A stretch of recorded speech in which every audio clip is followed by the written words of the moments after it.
Hello दोस्तों, subscribe कीजिए doctor Ranjeet Kumar Singh IAS channel को और साथ ही साथ बेल आइकन को भी दबाइए अपने आईएएस की प्रिपरेशन को द बेस्ट करने के लिए।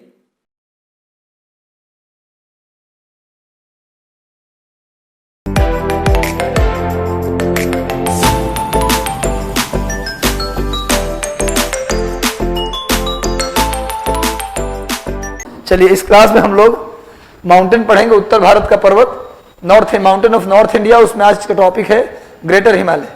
ठीक है, तो हिमालय का काफ़ी इंपॉर्टेंस है इस भारत देश के लिए। आप जानते हैं कि दक्षिण से आने वाली मानसून की जो हवाएं हैं, दक्षिण से आने वाली जो मानसून की हवाएं हैं, उन हवाओं को रोक देती है हिमालय इंडिया में ही, और इंडिया में भरपूर बारिश कराती है, जिससे भारत एक कृषि प्रधान देश बन जाता है। India is agriculture dominated country because monsoon, और मानसून को इंडिया में रोकता कौन है? हिमालय। अगर हिमालय न होता तो मानसून पहुंच जाता चीन में, और वर्षा जो हमारे यहाँ हो रही है वो चीन में कराता। तो हिमालय का बड़ा रोल है हमारे देश की इकोनॉमी में, हमारे देश के समाज में। इसके अलावा आप जानते हैं कि उत्तर से जो हवाएं आती हैं, साइबेरिया, आप जानते हैं कि हिमालय के पार जाओगे तो आपको चीन मिलेगा, मंगोलिया मिलेगा, रूस मिलेगा, और रूस में एक जगह है साइबेरिया, नाम सुना होगा आप लोगों ने। साइबेरिया से ठंडी हवाएं चलती हैं, हर साल जाड़े के दिनों में साइबेरिया से ठंडी हवाएं चलती हैं। वो हवाएं आती हैं तिब्बत के पठार की ओर और हिमालय की ओर। हिमालय उनको उसी तरफ रोक देती है और भारत देश को कड़ाके की सर्दी से बचा लेती है। हिमालय हमारे लिए वरदान है ना। मानसून की हवा को रोक कर बारिश करा देती है और उत्तर से आने वाली ठंडी हवाओं से हमें बचा लेती है। इसके अलावा तरह तरह की वनस्पतियाँ हैं जो औषधीय गुणों से लिप्त हैं, और उनका इस्तेमाल हम औषधि में, आयुर्वेद में करते हैं। बहुत सारे इंपॉर्टेंस इसके हैं। जब हिमालय का आर्थिक महत्व, इकोनॉमिक इंपॉर्टेंस बताएंगे तो बताएंगे आपको कि हिमालय हमारे लिए कितना जरूरी है। तो हिमालय का नाम आपने नहीं सुना तो अब तो सुन लिया। हिमालय, उत्तर में जो पहाड़ है उसका नाम क्या है? हिमालय। और हिमालय में हमें 3 पर्वत पढ़ना है। हिमालय की 3 श्रृंखलाओं को पढ़ना है। पहली श्रृंखला है, हिमालय की जो पहली श्रृंखला है उसका नाम है ग्रेटर हिमालय, महान हिमालय, या इसी का नाम है हिमाद्री हिमालय, हिमाद्री हिमालय, या इसी का एक और नाम है बृहद हिमालय, बृहद हिमालय। यानी कि हिमालय की एक ही हिमालय के 3 नाम है, एक ही हिमालय के 3 नाम है। इसको अंग्रेजी में बोलते हैं ग्रेटर हिमालय, या इसी का नाम है हिमाद्री हिमालय, ग्रेटर हिमालय या हिमाद्री हिमालय, ग्रेटर हिमालय या हिमाद्री हिमालय। इसी का हिंदी में क्या नाम है? महान हिमालय। तीनों एक दूसरे का सिनोनिम्स है, मतलब एक ही पहाड़ का 3 नाम है ना। एक ही पहाड़ को क्या बोलते हैं? महान हिमालय बोलो, हिमाद्री हिमालय बोलो, बृहद हिमालय बोलो, अंग्रेजी में ग्रेटर हिमालय बोलो, सब एक ही बात है। क्लियर है? कंफ्यूज करने की जरूरत नहीं है। और हिमालय के इस तरह के कितनी शाखा पढ़नी है? 3। ये तो ग्रेटर हिमालय पहला शाखा हुआ। दूसरी शाखा का नाम है मिडिल हिमालय, वो हम इसके जस्ट बाद पढ़ेंगे। और तीसरी शाखा का नाम है शिवालिक हिमालय। यानी भारत में हिमालय के क्रम से कितनी श्रेणियों को पढ़ना है, कितने रेंज को पढ़ना है? 3। Greater Himalaya, middle Himalaya, Shivalik Himalaya. हिंदी में महान हिमालय, मध्य हिमालय और शिवालिक हिमालय। क्लियर है? अभी जो हम पढ़ने जा रहे हैं मिडिल हिमालय नहीं, शिवालिक हिमालय नहीं, क्या पढ़ने जा रहे हैं? ग्रेटर हिमालय, महान हिमालय। अगर इसका थोड़ा सा प्रोफाइल पिक्चर अगर हम लोग देखें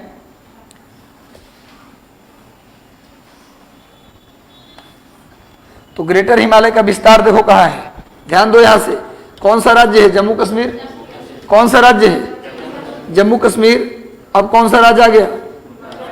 हिमाचल, सॉरी, जम्मू कश्मीर के बाद, रुक जाओ, जम्मू कश्मीर के बाद हिमाचल प्रदेश, जम्मू कश्मीर के बाद हिमाचल प्रदेश, उसके बाद उत्तराखंड, उसके बाद उत्तराखंड। अगर जाओगे मैप में, इंडिया का मैप देखे हो तुम लोग?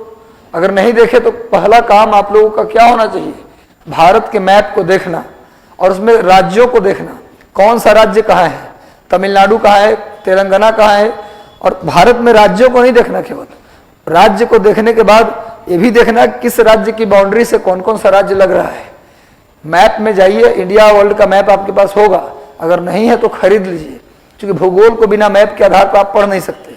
ज्योग्राफी में मैप आपके पास होना जरूरी है, क्योंकि 2-4 सवाल हर एग्जाम में मैप से रिलेटेड पूछ लेते हैं। यूपीएससी तो खैर उनका जन्म सिद्ध अधिकार है, यूपीएससी में तो मैप से जुड़ा हुआ सवाल रहता ही है। अगर 12 सवाल ज्योग्राफी से होगा तो 5 से 6 सवाल खाली मैप से रहता है।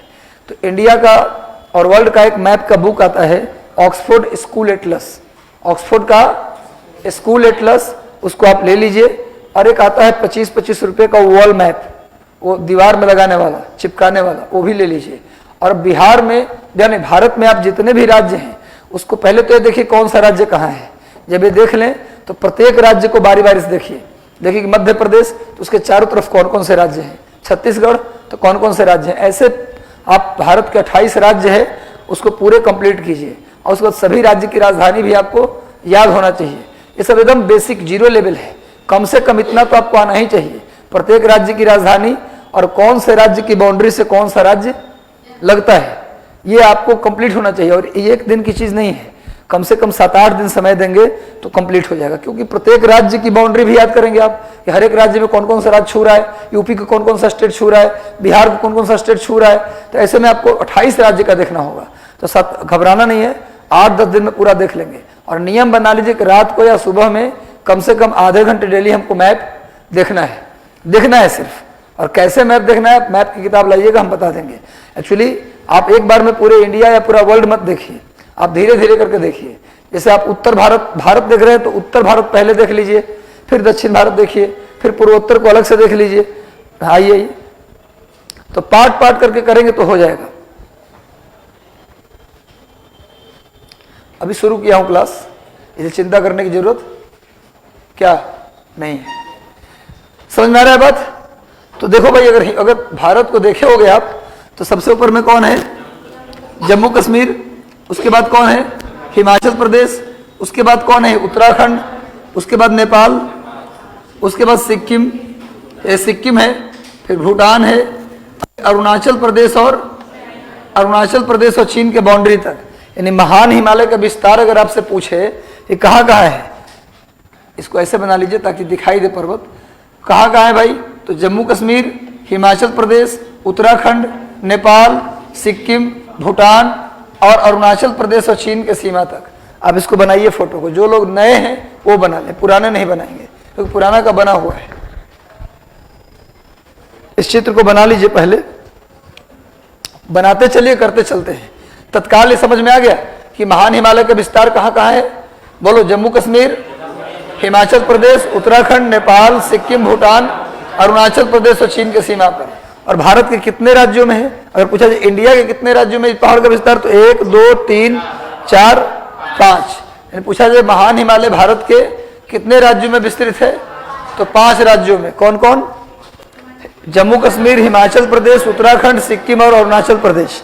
और टोटल पूछे तो कहाँ कहाँ फैला है? जम्मू कश्मीर, हिमाचल प्रदेश, उत्तराखंड, नेपाल, सिक्किम, भूटान, अरुणाचल प्रदेश और चीन के सीमा पर। एकदम क्लियर है? तो यहीं पर ये चीज आपको याद हो गया कितने राज्यों में, तो 5 राज्यों में। और किस किस राज्य में भी क्लियर हो गया? हाँ, यूटी कर लीजिए, मैंने अब भारत के कितने स्थानों में कह सकते हैं। हाँ बिल्कुल, जम्मू कश्मीर अब राज्य नहीं रहा, बल्कि यूनियन टेरिटरी में आ गया। किस में आ गया? यूटी में आ गया, केंद्र शासित प्रदेश। पता है ना, जम्मू कश्मीर अब राज्य नहीं है, उसको 2 केंद्र शासित प्रदेश में बांट दिया गया, लद्दाख और दूसरा जम्मू कश्मीर। दोनों में अंतर बताया था कि जम्मू कश्मीर में विधानसभा होगा, लेकिन लद्दाख में कोई विधानसभा नहीं होगा। बिना विधानसभा वाला केंद्र शासित प्रदेश लद्दाख है, अब विधानसभा वाला केंद्र शासित प्रदेश जम्मू कश्मीर में लेजिस्लेटिव असेंबली होगा, जम्मू कश्मीर में लेजिस्लेटिव असेंबली होगा, लेकिन लद्दाख में नहीं होगा। इन दोनों अब क्या होगा? केंद्र शासित प्रदेश। वर्तमान में कितने राज्य हैं? 28 राज्य। और कितने केंद्र शासित प्रदेश हैं? 8। इन भारत में कितने राज्य हैं? 28। बोलना भी है। और कितने केंद्र शासित प्रदेश हैं? 8। क्लियर है? बोलने से याद हो जाता है, याद करना, मन में पढ़ना, और उसके बाद याद करने के बाद उसको बोल जाइए तो याद हो जाएगा। अब आइए, इसका विस्तार जम्मू कश्मीर, हिमाचल प्रदेश, उसके बाद उत्तराखंड, नेपाल, सिक्किम, भूटान और अरुणाचल प्रदेश चीन के सीमा पर। याद हो गया? इसको बना लिया होगा आप लोगों ने, बना लिए। अब इसी फोटो को, अब इसी चित्र को जूम करके बड़ा कर लीजिए, इसी चित्र को क्या कर लीजिए, बड़ा कर लीजिए। अब सुनिए, इसका विस्तार कहाँ कहाँ बताया था? जम्मू कश्मीर, हिमाचल प्रदेश, उत्तराखंड, नेपाल, सिक्किम,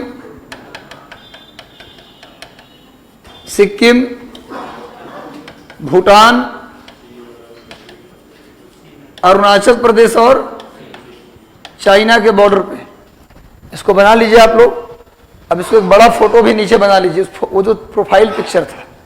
अब इसका डीपी बना लीजिए, वो पीपी था, ये डीपी है ना, बनाइए डीपी। क्लियर है? इसकी कुल लंबाई अगर देखा जाए, टोटल लेंथ अगर देखें, इसका टोटल लेंथ अगर देखें तो 2400 या रुक जाओ 2400 या कहीं कहीं 2400 भी मिलता है, ज्यादा सही है कौन? 2500 किलोमीटर। इसकी टोटल लेंथ विद्वानों के द्वारा क्या माना गया है? 2400 या 2500 किलोमीटर। ज्यादा सही कौन है? 2500, सॉरी हाँ, किलोमीटर। ठीक है, हम समझ रहे थे। हो गया। इसकी टोटल लंबाई अगर पूछा जाए, महान हिमालय भारत में कितनी लंबाई में है? 2400 से 2500। अब देखो स्टूडेंट्स, इसकी जो एवरेज हाइट है, इसकी जो एवरेज हाइट है माने औसत ऊंचाई, इसकी जो औसत ऊंचाई है वो है 6000 मीटर। आपने क्या देखा पिछले क्लास में? आप लोगों ने क्या पढ़ा था कि काराकोरम और ट्रांस की एवरेज हाइट कितनी थी? 6500। काराकोरम और एक और पहाड़ मैंने पढ़ाया था ट्रांस, उसकी औसत ऊंचाई कितनी थी? 6500। इस पूरे पहाड़ की एवरेज हाइट कितनी है? 6000। एवरेज हाइट का मतलब मैंने कहा था, जैसे मान लो मैंने कहता हूं कि इस क्लास की एवरेज एज, उम्र जो है वो 20 साल है। औसत उम्र कितना है? 20 साल इस क्लास की। इसका मतलब किसी एक लड़के का 20 साल नहीं है, मतलब इस क्लास में जितने भी लड़के उनकी एज 20 के आसपास है। मतलब इस पहाड़ में आप कहीं भी जाओगे तो मैक्सिमम जगहों की हाइट कितना मिलेगा आपको? 6000 मीटर के आसपास। 6000 मीटर औसत ऊंचाई का मतलब आप लोग समझे क्या हुआ? मतलब कि इस पहाड़ में आप कहीं जाएंगे तो इसकी ऊंचाई आपको 6000 के आसपास मिलेगा अधिकांश जगहों का। अब कहीं कहीं का हाइट 8000 से भी ऊपर मिलेगा, लेकिन जैसे इसमें ही कोई लड़का होगा ऐसा बैठा हुआ जिसका 32 साल भी उम्र होगा, लेकिन मैक्सिमम लड़कों का 20, 22, 19, 18 यही होगा। मतलब कहने का मतलब इस पहाड़ में कहीं भी जाओ एवरेज आपको 6000 मीटर ही हाइट मिलेगा। इसी पहाड़ से जुड़ा हुआ, इसी पहाड़ से कनेक्टेड एक और पहाड़ है, इसी पहाड़ से कनेक्टेड एक और पहाड़ है जो इसी से मिलता है आकर के। उसका नाम है जोस्कर रेंज। उसका नाम है जोस्कर श्रेणी यानी जोस्कर रेंज। उसका नाम है जोस्कर रेंज। क्या नाम उसका है? इसका नाम है जोस्कर रेंज। इसी से जुड़ा हुआ एक पहाड़ जिसका नाम क्या है? जोस्कर रेंज। और हमने पिछले क्लास में एक बात बताई थी, आज भी फिर बता देता हूं, नए बच्चे भी बैठे हैं, कि हिमालय के उस पार, हिमालय के उस पार मतलब चीन के साइड में चले जाएंगे आप, चीन, मंगोलिया, रूस, हिमालय के उस पार जो भी पर्वत है सबको आप ट्रांस बोल सकते हैं। ट्रांस का मतलब होता है पार श्रृंखला। ट्रांस का मतलब क्या होता है? पार। अब पार मतलब किसके पार? हिमालय के उस पार। हिमालय के उस पार जितने भी पर्वत हैं सबको आप ट्रांस के अंदर रख सकते हैं। वैसे ट्रांस के नाम से अलग से पहाड़ भी हम लोग पढ़े थे, लेकिन मैंने कहा था कि लाइन कि हिमालय के उस पार जितने भी पहाड़ पढ़ेंगे हम सबको क्या बोलेंगे? Trans range. यानी कि हिमालय के उस पार ही जोस्कर भी आ रहा है, तो जोस्कर को भी किसमें रखेंगे?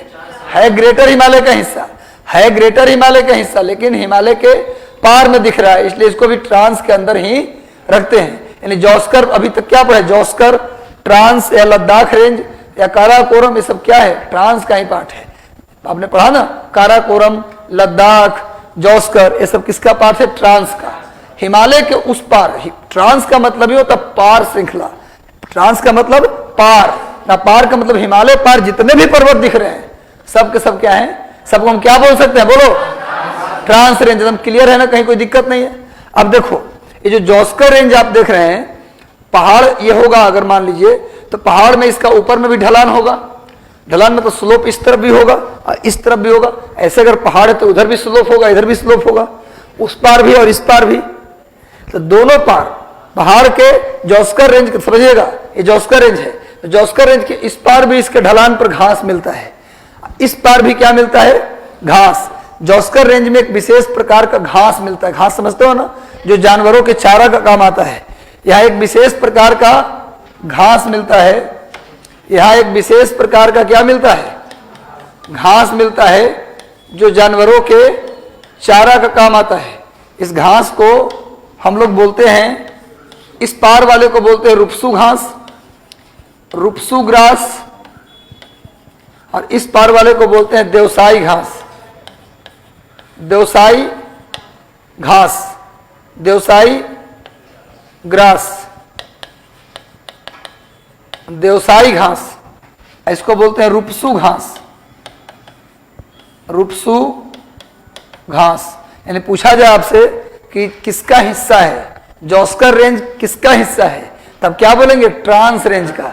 किसका हिस्सा है, ट्रांस रेंज का। और जॉस्कर रेंज में मिलने वाली घास को क्या बोलते हैं, उसके उत्तरी ढलान पर, नॉर्दर्न स्लोप पर जो घास मिलता है, grass found on northern slope of Zanskar range is known as Rupshu, and grass found in southern slope of Zanskar range is known as Deosai. तो पूछा जाए कि जॉस्कर रेंज में मिलने वाले घास को किस नाम से जानते हैं, रुपसू और देवसाई के नाम से जानते हैं। क्लियर है, समझ में आया इतना बात।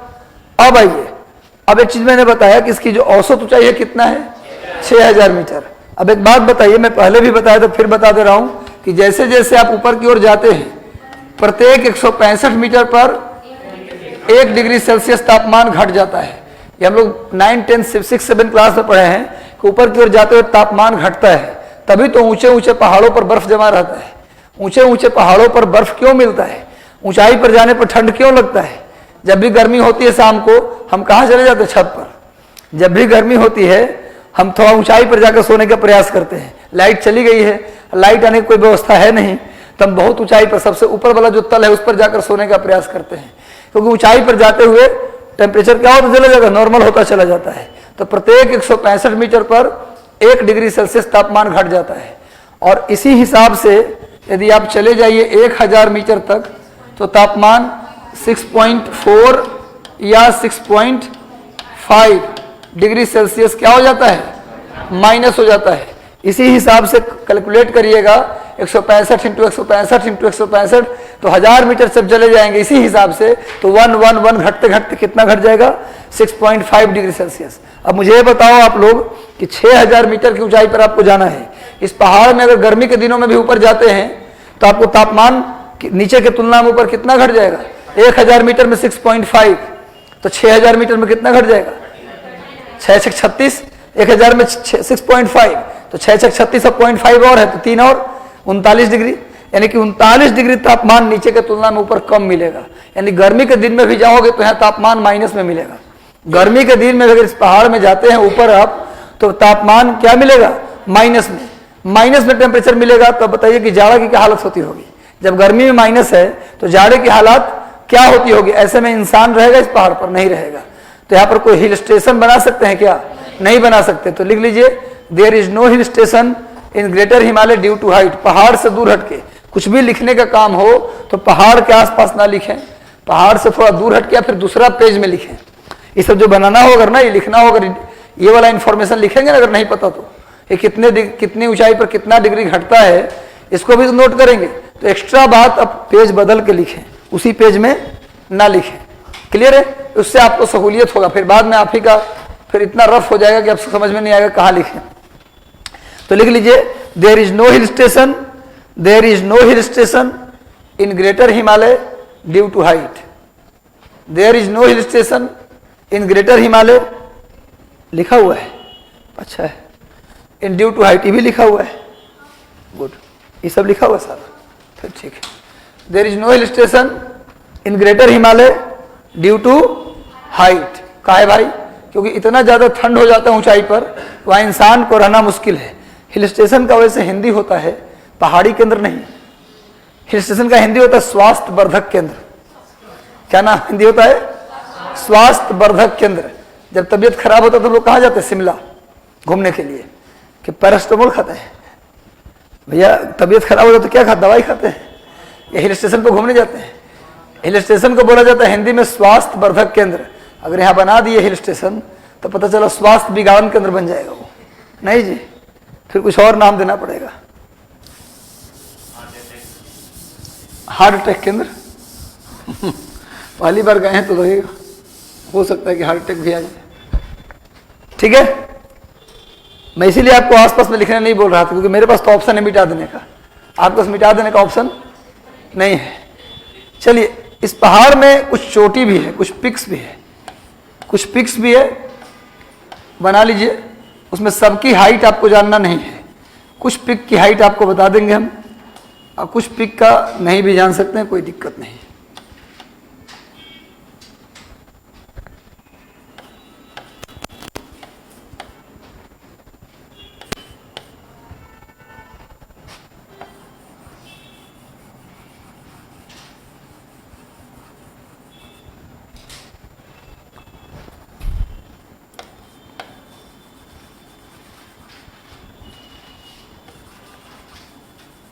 आप ऐसा मत कीजिए, आप अभी रंगीन करने की जरूरत नहीं है, सबको आप एक ट्रायंगल बनाते चल जाइए। वो किसको सूचित करेगा? पिक को। किसको सूचित करेगा? पिक को। बना लीजिए, इसको थोड़ा सा ऊंचा बना दीजिएगा दिखने के लिए। ये सब चोटी है, जानते हैं कि पहाड़ों में शिखरों का नाम पूछता है, सबसे ऊंची चोटी कौन है, ये सब क्वेश्चन आते रहता है। एक और बना लीजिए यहां पर, जहां मैंने बनाया वहीं आप भी बना लीजिएगा। एक यहां पर भी है। नेपाल में हम 3 पिक बनाए हैं, हिमालय के नेपाल में 3 पिक बनाए हैं।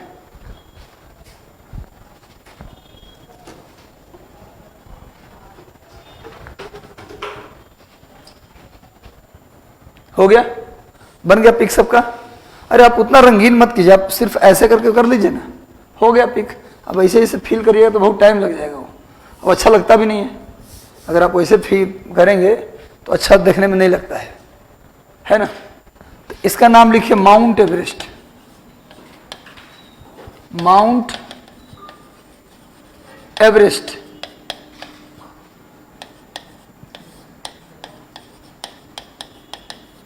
Mount Everest 8,850.86 metre. अभी हाल ही में करंट अफेयर है आपके लिए, माउंट एवरेस्ट की हाइट अब बढ़ा हुआ है, 0.86 सेंटीमीटर बढ़ गया है। आपको सुनते होंगे कि हिमालय की हाइट बढ़ रहा है, ऐसा सुनने में तो आता होगा आप लोगों को। क्यों बढ़ रहा है? हाँ, प्लेट टेक्टोनिक के कारण 2 प्लेट्स टकराते रहते हैं और हाइट इंक्रीज करते रहता है। तो अभी 0.86 सेंटीमीटर हाइट बढ़ गया है। पहले 8,000, हम लोग आज से 15-20 साल पहले पढ़ते थे, इसकी ऊंचाई 8,848, फिर हो गया 8,850, अब कितना हो गया? 8,850.86। अब नया आंकड़ा आ गया। अगर एग्जाम में ऑप्शन में ये आंकड़ा नहीं दिया हुआ है तो फिर 8,850 तो जरूर रहेगा, वो भी नहीं रहेगा तो 8,848 तो रहेगा ही। तो आप उसको लगा दीजिए आंसर, जब नहीं है तो लगाना ही पड़ेगा। माउंट एवरेस्ट, जब माउंट एवरेस्ट जब आ ही गया तो पहले इसके विषय में कुछ लिखा जाए। सबकी हाइट नहीं जानना, माउंट एवरेस्ट की हाइट जानना आपको है, इसके अलावा आपको हाइट जानना है कंचनजंगा का, है ना। बाकी इधर नंदा देवी की हाइट आपको जानना है, नंगा पर्वत का भी जान जाइएगा। बस इतना का हाइट आप लोग, कितना हाइट है याद रखना है। तो लिखिए आप लोग, इसको लिख लीजिए माउंट एवरेस्ट के विषय में। अच्छा, एक बात मुझे बताओ कि माउंट एवरेस्ट का जो, देख लो इधर, यहाँ पर कौन सा राज्य यहाँ शुरू हो रहा है? सिक्किम। इधर कौन सा? नेपाल है। इधर नेपाल है, इधर सिक्किम शुरू हो रहा है। एक बात बताओ कि माउंट एवरेस्ट की बाउंड्री इंडिया को भी छू रहा है क्या? देख को था ना, मेरे कहने पर नहीं, माउंट एवरेस्ट का कोना भी इंडिया को छू रहा है। कोई कोना देख के बताइए आप लोग भी, आप बताइए। माउंट एवरेस्ट इंडिया तो यहां शुरू है, इधर तो नेपाल है, तो क्या इंडिया को छू रहा है माउंट एवरेस्ट? इसका मतलब इंडिया से माउंट एवरेस्ट का दूर दूर तक कोई नाता नहीं है। माउंट एवरेस्ट का इंडिया से कोई नाता नहीं है। तो भैया माउंट एवरेस्ट किसके बाउंड्री पर है? तो नेपाल में है। नेपाल में लेकिन नेपाल और तिब्बत के सीमा पर है। पूछा जाए माउंट एवरेस्ट किसके सीमा पर है, किसकी बाउंड्री पे है? क्योंकि नेपाल के ऊपर जाओगे तो क्या मिलेगा? तिब्बत। नेपाल के ऊपर में क्या मिलेगा? तिब्बत। यानी पूछा जाए कि माउंट एवरेस्ट किसकी बाउंड्री बनाता है, ध्यान से देखो, नेपाल और तिब्बत की। एक प्रश्न का उत्तर मिला। दूसरा प्रश्न, माउंट एवरेस्ट नेपाल के किस भाग में है? यही पूरा नेपाल है। यही पूरा क्या है भैया? नेपाल है। ये पूरा क्या है? नेपाल है। इसके ऊपर तिब्बत है। तो माउंट एवरेस्ट नेपाल और तिब्बत की बाउंड्री बना रहा है। अब माउंट एवरेस्ट पूछा जाए कि नेपाल के किस भाग में है, हम ऑप्शन देते हैं। ऊपर को क्या बोलते हैं? नॉर्थ, नीचे साउथ। मैप में ऊपर क्या होता है? नॉर्थ, नीचे साउथ, बायां हाथ की तरफ वेस्ट और दाहिना तरफ ईस्ट। तो बताइए, पूछता हूं माउंट एवरेस्ट नेपाल के किस हिस्से में है? ऑप्शन देता हूं, north east, south east, north west, south west, उत्तर पश्चिम, उत्तर पूरब, दक्षिण पश्चिम, दक्षिण पूरब। बताइए बताइए। माउंट एवरेस्ट नेपाल के नॉर्थ और ईस्ट में है। यह भी क्वेश्चन आया है राजस्थान पीसीएस में कि माउंट एवरेस्ट नेपाल के किस हिस्से में है, तो नेपाल के नॉर्थ ईस्ट में है। और दूसरा क्वेश्चन यूपीएससी में, आईएएस में पूछा था कि माउंट एवरेस्ट किसकी बाउंड्री बनाता है? नेपाल और तिब्बत की। इंडिया से उसको कहीं दूर दूर तक लेना देना नहीं है। तो पहले तो ये लाइन लिख लिया जाए। देखिए, Mount Everest situated in, Mount Everest Hindi भी बोल देंगे, Mount Everest situated in north east part of Nepal, Mount Everest situated in north east part of Nepal, Mount Everest situated in north east part of Nepal, Mount Everest situated in north east part of Nepal and on the boundary of Tibet and Nepal. Clear है? And on the boundary of Tibet and Nepal, Hindi भी बोल देते हैं। लिखिए, Mount Everest Nepal के उत्तर पूर्वी भाग में नेपाल और तिब्बत के सीमा पर स्थित है।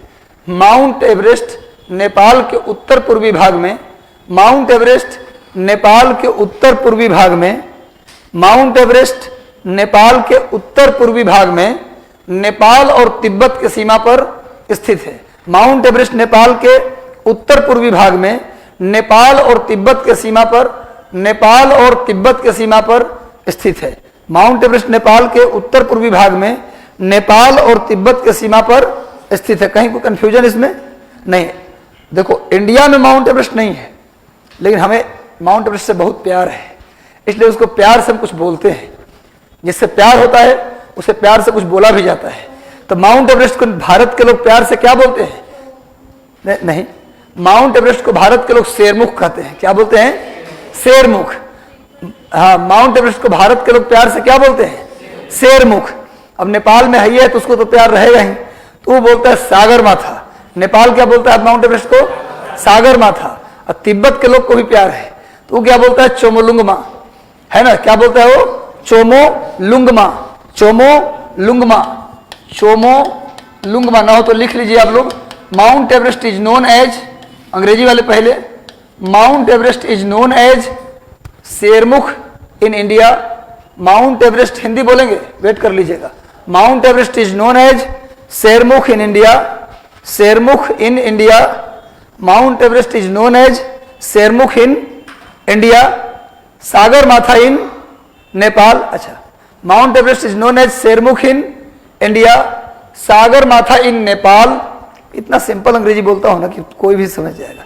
सागर माथा in Nepal and Chomolungma in Tibet, Chomolungma in Tibet, Chomolungma in Tibet. Hindi में लिखिए, माउंट एवरेस्ट को भारत में शेरमुख, माउंट एवरेस्ट को भारत में शेरमुख, भारत में शेरमुख, नेपाल में सागर माथा और तिब्बत में चोमोलुंगमा। माउंट एवरेस्ट को भारत में शेरमुख, भारत में शेरमुख, नेपाल में सागर माथा और तिब्बत के लोग चोमोलुंगमा के नाम से जानते हैं।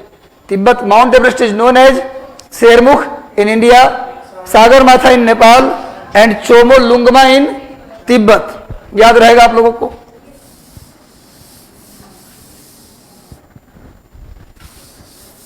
एक लाइन और लिखिए, Mount Everest is the highest peak of world and greater Himalaya. नहीं जी, पूरे विश्व की सबसे ऊंची चोटी क्या पढ़ते हैं आप लोग? Mount Everest. देखिए, Mount Everest is the highest peak of world and greater Himalaya.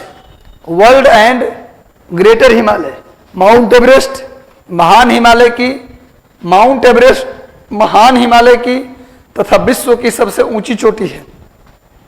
इस महान हिमालय की तो है ही, ये पूरे महान हिमालय में सबसे ऊंची चोटी कौन है? Mount Everest. लग भी रहा, ज्यादा ऊंचा बना भी दिए इसको जानबूझ के। Mount Everest is the highest peak of Greater Himalaya and world. Hindi में लिखे, माउंट एवरेस्ट भारत की नहीं, विश्व की तथा महान हिमालय की सबसे ऊंची चोटी है। और आपको याद होगा स्टूडेंट्स, पिछले क्लास में मैंने बताया था आपको कि काराकोरम पर्वत में एक पीक है K2। काराकोरम पर्वत में एक पीक है, याद है आप लोगों को, K2, जिसको गॉडविन ऑस्टिन भी बोलते थे। तो गॉडविन ऑस्टिन K2, अब K2 को बताया था कि दुनिया की दूसरी सबसे ऊंची चोटी है। लेकिन K2 जो दुनिया की दूसरी सबसे ऊंची चोटी है वो हिमालय में नहीं है। वो किस पर्वत में है? काराकोरम में। काराकोरम एक अलग पर्वत है और हिमालय एक अलग पर्वत है। हिमालय पहाड़ एक अलग पहाड़ है और काराकोरम एक अलग पहाड़ है। यानी दुनिया की दूसरी सबसे ऊंची चोटी K2 है, जो किसमें है? काराकोरम में है, जिसको गॉडविन ऑस्टिन के नाम से भी जानते हैं। तो हो गया भाई, ये इसका नाम लिख लीजिए, इसका नाम है मकालू। क्या नाम है इसका? मकालू। इसका नाम है अन्नपूर्णा। आप मैप में जाइएगा, मैप में जब जाओगे ना तो ये सब पिक आपको मिल जाएगा जो बताया हूं लेने के लिए। ऑक्सफोर्ड का स्कूल एटलस, उसमें इंडिया का फिजिकल मैप निकालिएगा ना तो उसमें पूरा पिक मिल जाएगा आपको। या नेट पर भी डालिएगा ग्रेटर हिमालय पिक, तो पूरा ग्रेटर हिमालय आ जाएगा बन के, और उसमें सारा पिक होगा। पिक के बगल में वहां पर हाइट भी होगा, जस्ट बगल में ब्रैकेट देकर हाइट भी लिखा होगा। पर मुझे लगता है कि इन सब का हाइट याद करने की उतनी आवश्यकता नहीं, केवल लोकेशन याद कर लीजिए कहाँ है। मिडिल नेपाल में क्या है? मकालू। एकदम से पश्चिम वाले नेपाल में कौन है? अन्नपूर्णा। ये जो पिक है इसका नाम है कामेत। इसका नाम क्या है? कामेत। इसका नाम है कामेत। ये जो पिक है इसका नाम है नंदा देवी। इसका नाम है, ये तो सुना होगा आप लोगों ने, नंदा देवी चोटी का नाम सुना है? नंदा देवी एक पिक ही नहीं है, नंदा देवी एक चोटी ही नहीं है, बल्कि नंदा देवी एक नेशनल पार्क भी है। नंदा देवी में उत्तराखंड में जाइएगा ना तो भारत में करीब 110-115 के आसपास नेशनल पार्क हैं। उसमें से एक national park Nanda Devi national park है। ये उत्तराखंड के चमोली जिले में है। उत्तराखंड के किस डिस्ट्रिक्ट में है? चमोली डिस्ट्रिक्ट में है। नंदा देवी पिक, नंदा देवी पिक और नंदा देवी नेशनल पार्क, ये उत्तराखंड के किस डिस्ट्रिक्ट में है जी? चमोली। और आपको बता दें कि उत्तराखंड के चमोली जिले में ग्रेटर हिमालय तो है ही, उसमें मिडिल हिमालय भी है। और उत्तराखंड के चमोली में ग्रेटर हिमालय भी है। चमोली में अब पढ़ाएंगे मिडिल हिमालय, आपको भी पढ़ाया नहीं हूं, मिडिल हिमालय भी है। और पता है उत्तराखंड के चमोली में जो ग्रेटर हिमालय है उसमें नंदा देवी पीक है। और उत्तराखंड के चमोली में जो मिडिल हिमालय है उसमें क्या है? फूलों की घाटी है, वैली ऑफ फ्लावर। पूछा जाता है भारत में प्रसिद्ध फेमस फूलों की घाटी कहाँ स्थित है? मिडिल हिमालय में। किस डिस्ट्रिक्ट में? चमोली में। चमोली प्रसिद्ध है किसके लिए? फूलों की घाटी के लिए, वैली ऑफ फ्लावर के लिए। याद रखिएगा उसमें 5000 टाइप्स ऑफ फ्लावर है वहां। 5000 फूल के पौधा नहीं, टाइप्स। पौधे तो लाखों में है, पौधे लाखों में है। इसको लिखना चाहते चमोली वाला फूलों की घाटी? अच्छा लिख लीजिए, कोई बात। इसे तो मिडिल हिमालय में भी लिखवाते, लेकिन लिख लीजिए वैसे आप, ये सभी लोग लिख लीजिए। लेकिन चमोली में ही मिडिल हिमालय में माने मध्य हिमालय में, चमोली में ही मध्य हिमालय में, मिडिल हिमालय में फूलों की घाटी है, वैली ऑफ फ्लावर है। Valley of flower situated in middle Himalaya in Chamoli district Uttarakhand.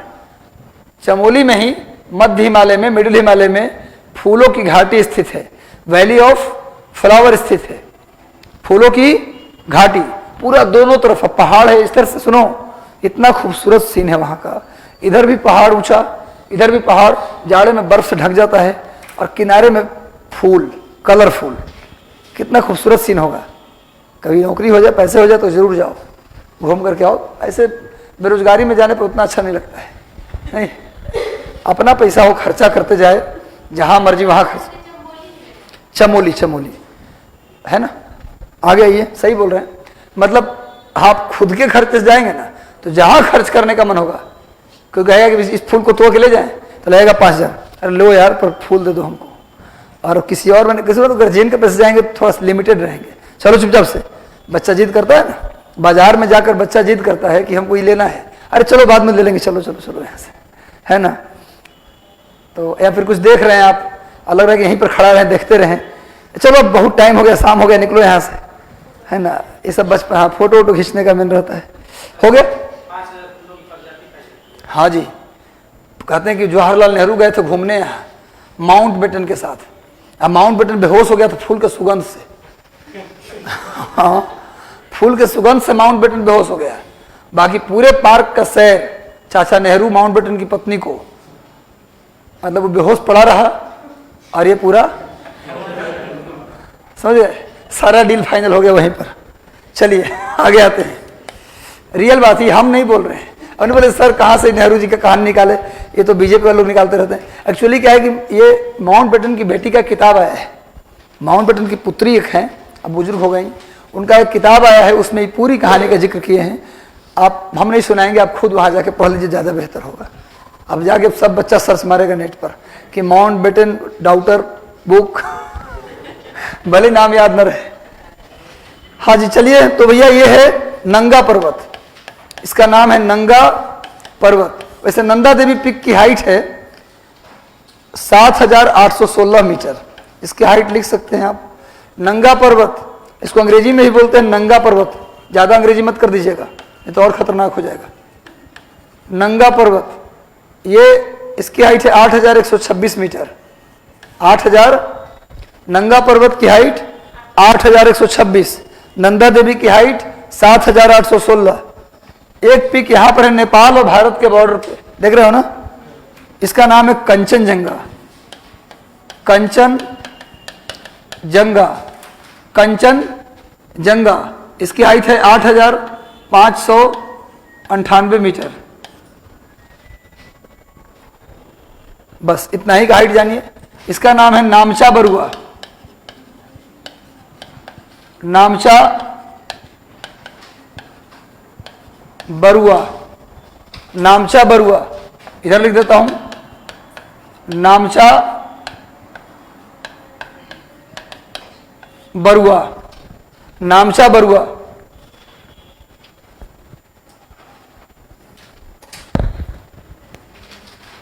सारा पिक हो गया। अगर इन पिक्स को, इन चोटियों को पश्चिम से पूरब अरेंज करने का है तो कर देंगे। पश्चिम में, सबसे पश्चिम में नंगा पर्वत, फिर नंदा देवी, कामेत, अन्नपूर्णा, मकालू, माउंट एवरेस्ट, कंचनजंगा, नामचा बरुआ, कर देंगे। इस तरह से क्वेश्चन यूपीएससी में आता है, अरेंज करने के लिए पश्चिम से पूरब और पूरब से पश्चिम, तो हो जाएगा आसानी से, कोई दिक्कत तो है नहीं। ये तो लिख लिए माउंट एवरेस्ट के विषय में बहुत सारी बातें। अब थोड़ा कंचनजंगा के विषय में कुछ बात लिख लीजिए। देखिए कंचनजंगा नेपाल और सिक्किम के बॉर्डर पे है, ये तो लिखने की जरूरत नहीं पड़ेगा, पर लिखना चाहे तो लिख दो। Kanchenjunga situated on boundary of Nepal and Sikkim. Kanchenjunga situated on the boundary of Nepal and Sikkim.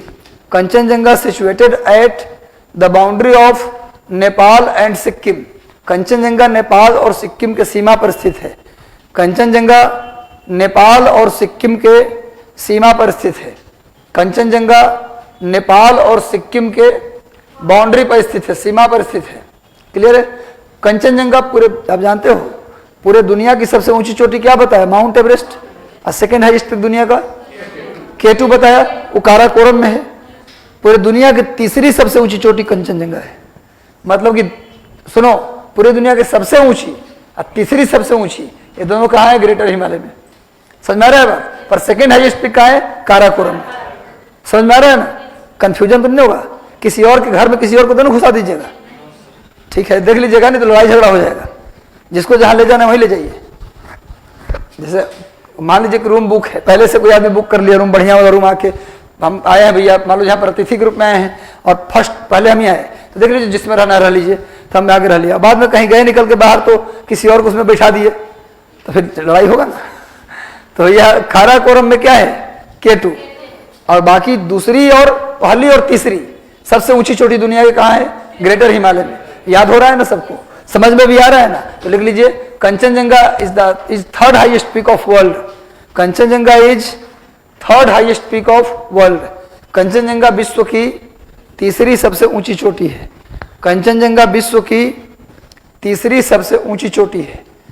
Kanchenjunga विश्व की तीसरी सबसे ऊंची चोटी है।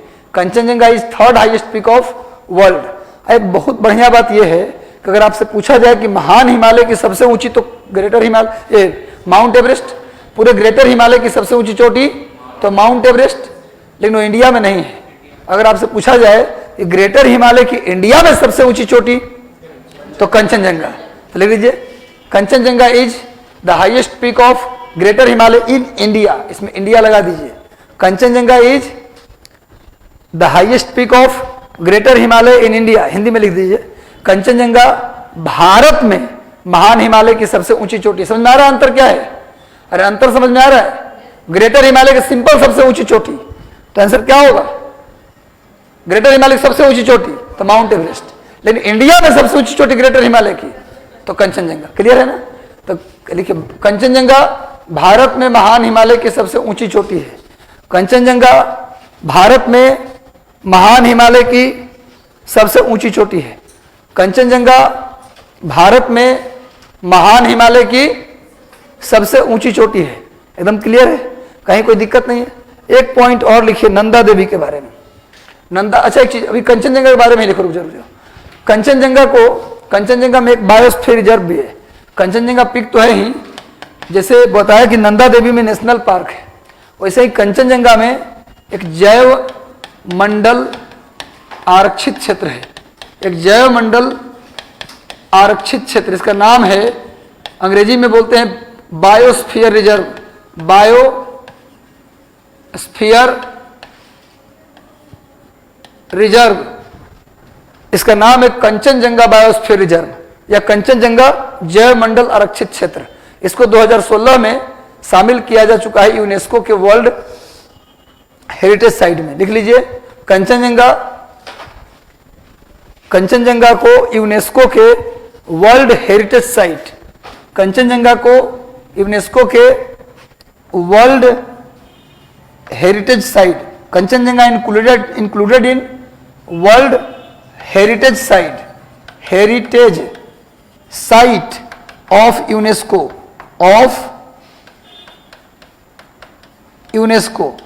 Kanchenjunga included in world heritage site of UNESCO. Hindi में लिख लीजिए कंचनजंगा को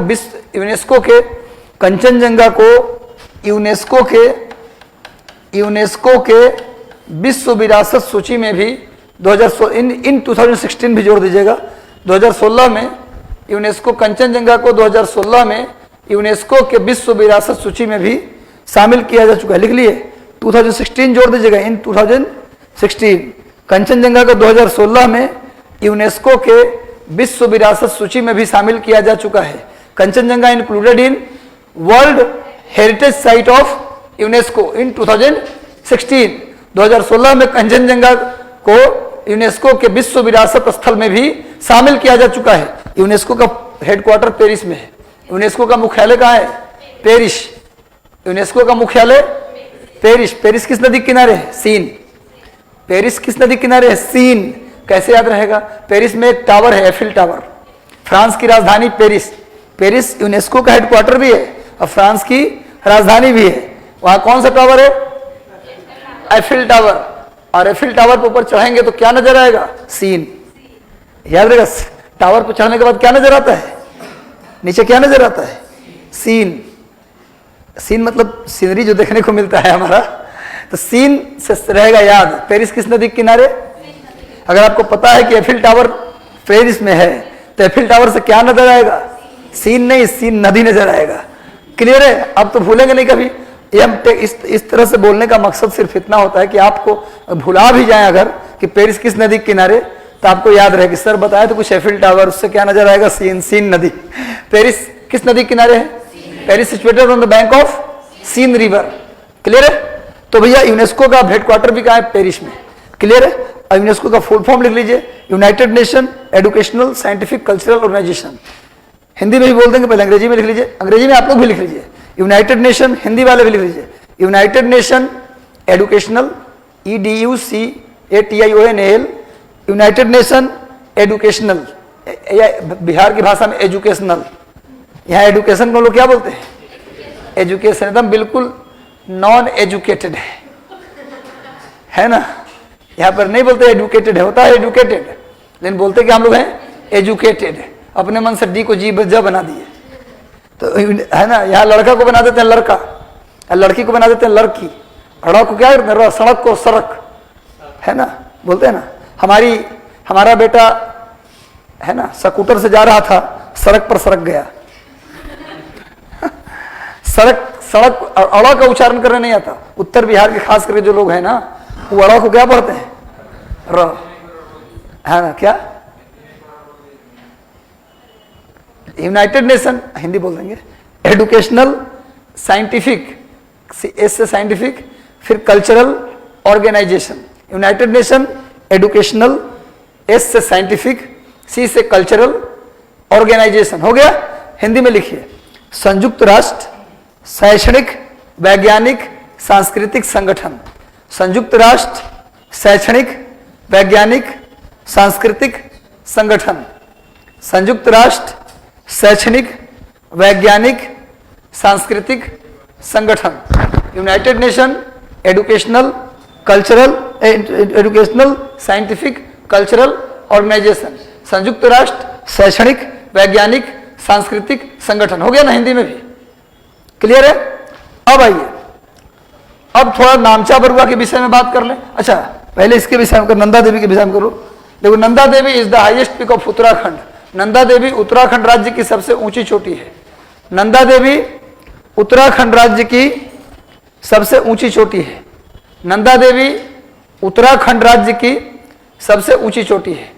नंदा देवी उत्तराखंड राज्य की सबसे ऊंची चोटी है। नंदा देवी किस जिले में है? चमोली जिले में। उत्तराखंड के किस जिले में है जी? Chamoli. Nanda Devi is the highest peak of Uttarakhand.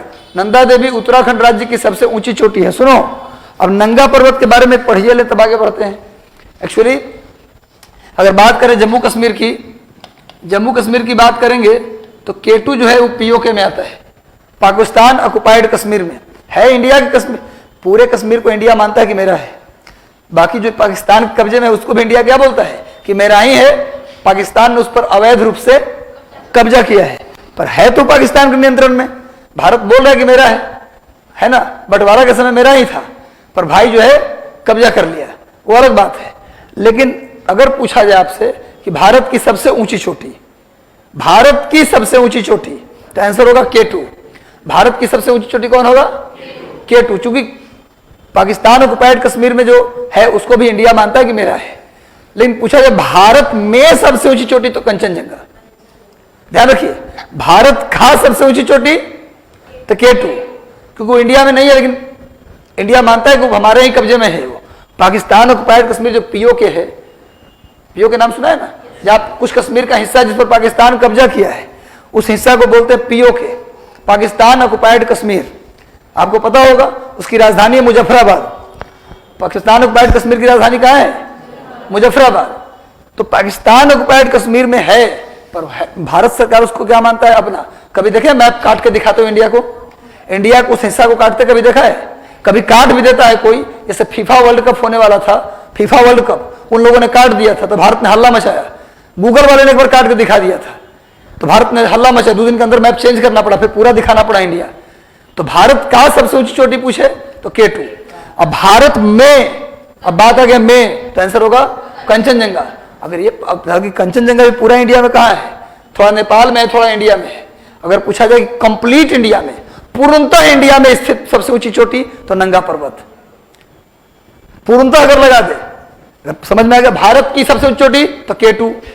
बोलो, भारत की सबसे ऊंची चोटी, भारत में सबसे ऊंची चोटी, लेकिन पूर्णतः भारत में नंगा पर्वत। कौन सा पर्वत? क्लियर है?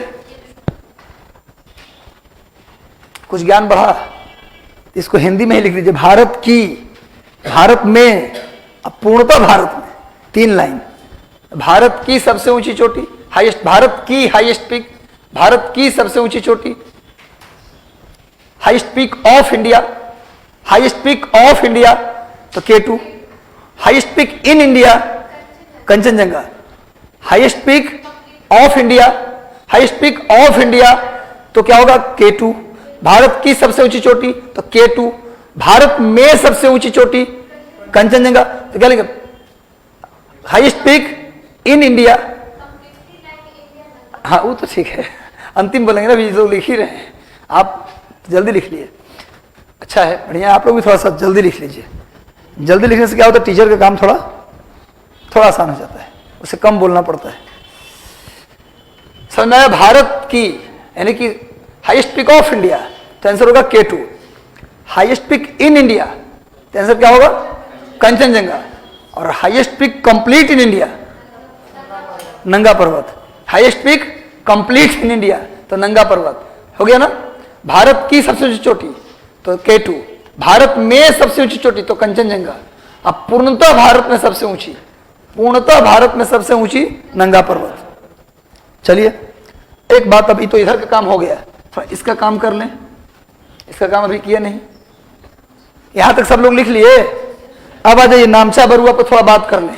नामचा बरुआ वैसे तो ज्यादा इसका हिस्सा चीन में है, नामचा बरुआ का ज्यादा हिस्सा कहाँ है जी, चीन में है, लेकिन ये नॉर्थ ईस्ट में भी है, अरुणाचल प्रदेश में भी है, इसका कुछ हिस्सा कहाँ है जी, अरुणाचल प्रदेश में। तो बता दें आपको कि नॉर्थ ईस्ट में एक दिन बताया था 7 राज्य हैं जिसको हम 7 सिस्टर कहते हैं, एक ट्रिक लिखवाया था, आना मम्मी ATM बताया था ना, अरुणाचल प्रदेश, नागालैंड, मणिपुर, मिजोरम, असम, त्रिपुरा और मेघालय। और नॉर्थ ईस्ट में कितने राज्य हैं, 7 राज्य जिनको हम 7 सिस्टर कहते हैं। 7 सिस्टर स्टेट में कौन सा राज्य नहीं आता, सिक्किम, उसमें सिक्किम नहीं आता। सिक्किम के बाद जितने भी राज्य हैं कौन कौन, अरुणाचल प्रदेश, नागालैंड, मणिपुर, मिजोरम, असम, त्रिपुरा और मेघालय, टोटल 7 राज्य हैं जिनको 7 सिस्टर कहा जाता है। पूरे 7 राज्य जो नॉर्थ ईस्ट के 7 स्टेट हैं, 7 सिस्टर हैं, उस पूरे में सबसे ऊंची चोटी कौन है, नामचा बरुआ। तो लीजिए, नामचा Barua is the highest peak of 7 sister state. नामचा Barua 7 बहनों वाले राज्य की सबसे ऊंची चोटी है। नामचा बरुआ 7 बहनों वाले राज्य की सबसे ऊंची चोटी है। नामचा Barua is the highest peak of 7 sister state, 7 sister state. Clear है? ये तो क्लियर गया है। तो अब समझिए, ये जो पूरा पहाड़ आप देख रहे हैं, ग्रेटर हिमालय जो आप लोग देख रहे हैं, पूरा पहाड़, इस पूरे पहाड़ का निर्माण हुआ है किस युग में, कौन से युग में बना है पहाड़, सीनोजोइक। सीनोजोइक युग लिख लीजिए। माउंट एवरेस्ट एज माउंट नहीं, ग्रेटर हिमालय, महान हिमालय का निर्माण सीनोजोइक युग में हुआ है। महान हिमालय का निर्माण सीनोजोइक युग में, Cenozoic, CENOZOIC, Sino, CENOZOIC, greater Himalaya made in Cenozoic period, greater Himalaya made in Cenozoic period. महान हिमालय का निर्माण सीनोजोइक, सीनोजोइक युग में हुआ है, लिख लिए। और इसका निर्माण किससे हुआ है, कौन से पत्थर से, ग्रेनाइट और नीस। इसका निर्माण ग्रेनाइट रॉक और नीस रॉक से हुआ है। ग्रेनाइट, इसका निर्माण ग्रेनाइट रॉक, ग्रेनाइट चट्टान और नीस चट्टान से हुआ है। इसका निर्माण, it is made by granite rock and gneiss rock, it is made by granite rock and gneiss rock, it is made by granite rock and gneiss rock. इसका निर्माण किससे हुआ है, ग्रेनाइट और नीस चट्टानों से हुआ है, ग्रेनाइट और नीस चट्टानों से हुआ है। लिखिए, एक लाइन और लिख लीजिए, लिखिए लिखिए। उत्तराखंड का गंगोत्री ग्लेशियर, उत्तराखंड में ग्लेशियर है इसका नाम है गंगोत्री। देखिए, उत्तराखंड का गंगोत्री ग्लेशियर, उत्तराखंड का गंगोत्री ग्लेशियर महान हिमालय की सबसे लंबी ग्लेशियर है, महान हिमालय की, पूरे भारत की नहीं। लेकिन Gangotri glacier of Greater Himalaya is the longest glacier. लिखिए गंगोत्री ग्लेशियर, महान हिमालय का गंगोत्री ग्लेशियर, महान हिमालय का गंगोत्री हिमनद महान हिमालय की सबसे लंबी हिमनद है। महान हिमालय की सबसे लंबी हिमनद है, लिख लिए। ग्रेटर हिमालय में सबसे लंबी हिमनद कौन है? सबसे लंबा ग्लेशियर कौन है? गंगोत्री ग्लेशियर। ग्रेटर हिमालय की सबसे लंबी ग्लेशियर कौन है जी? गंगोत्री ग्लेशियर, जहां से कौन निकलती है? गंगा। चलिए अब आ जाइए आप लोग। हाँ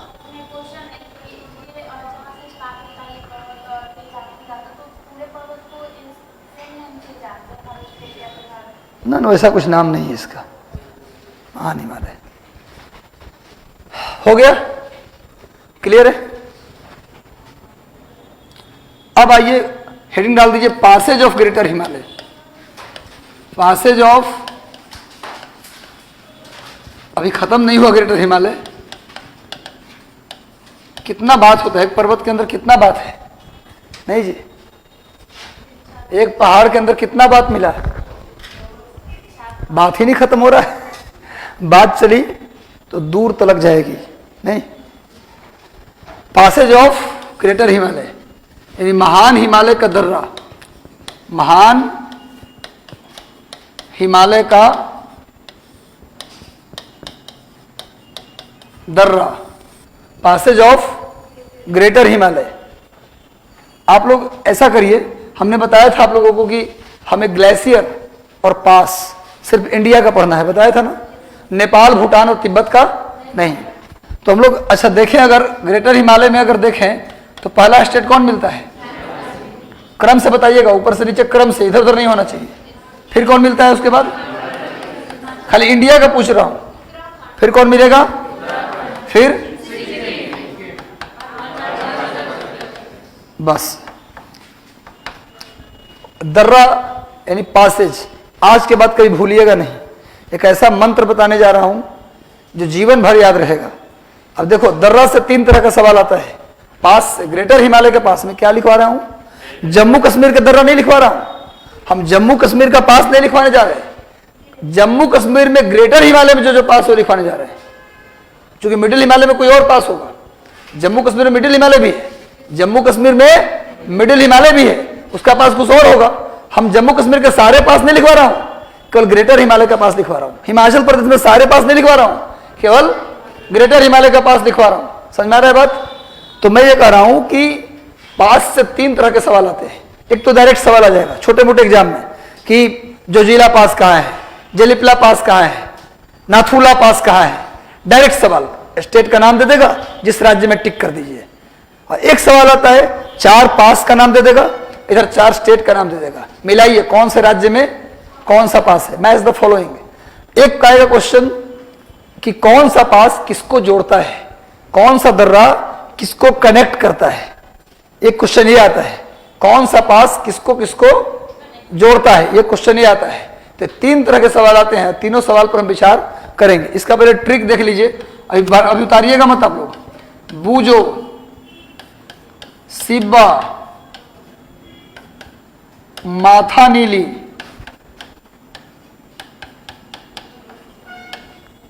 जेन्ना,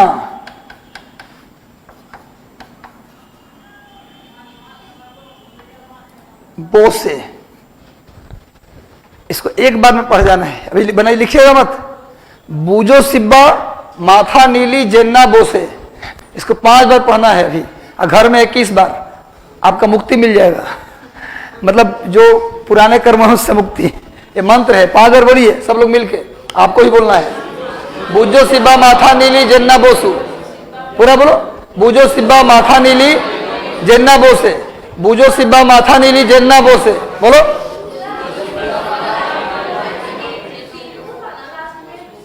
हैं? क्या? अच्छा, बोधी से कर दीजिए। अच्छा बोधी था, अब कोई बात नहीं, वो छोड़ दिए थे दर्रा, हम बोधी से कर दीजिए। बोधी से। अच्छा चलिए नया याद कर लीजिए। बूजो, सिब्बा, माथा नीली, जेन्ना, बोधी से। बूजो, सिब्बा, माथा नीली, जेन्ना, बोधी। बूजो, सिब्बा, माथा नीली, जेन्ना, बोधी। बूझो सिब्बा माथा जन्ना बोधी से, याद रहेगा। अब सुनो, बूझो, बूझो कहाँ मैच कराओगे? सीबा किससे मैच कराओगे? माथा नीली। जिन्ना किससे मैच कराओगे? और बोधी से अरुणाचल प्रदेश। अगर इधर उधर, अगर ये ऊपर नीचे हुआ ना, फिर वास्तु दोष हो जाएगा। अब मंत्र काम उल्टा करने लगेगा। वास्तु दोष होता है ना, ई कोना में पढ़ना था, पढ़ दिया वो कोना में, निगेटिव मार्किंग हो जाएगा तो उल्टा ही ना प्रभाव दे दिया जी।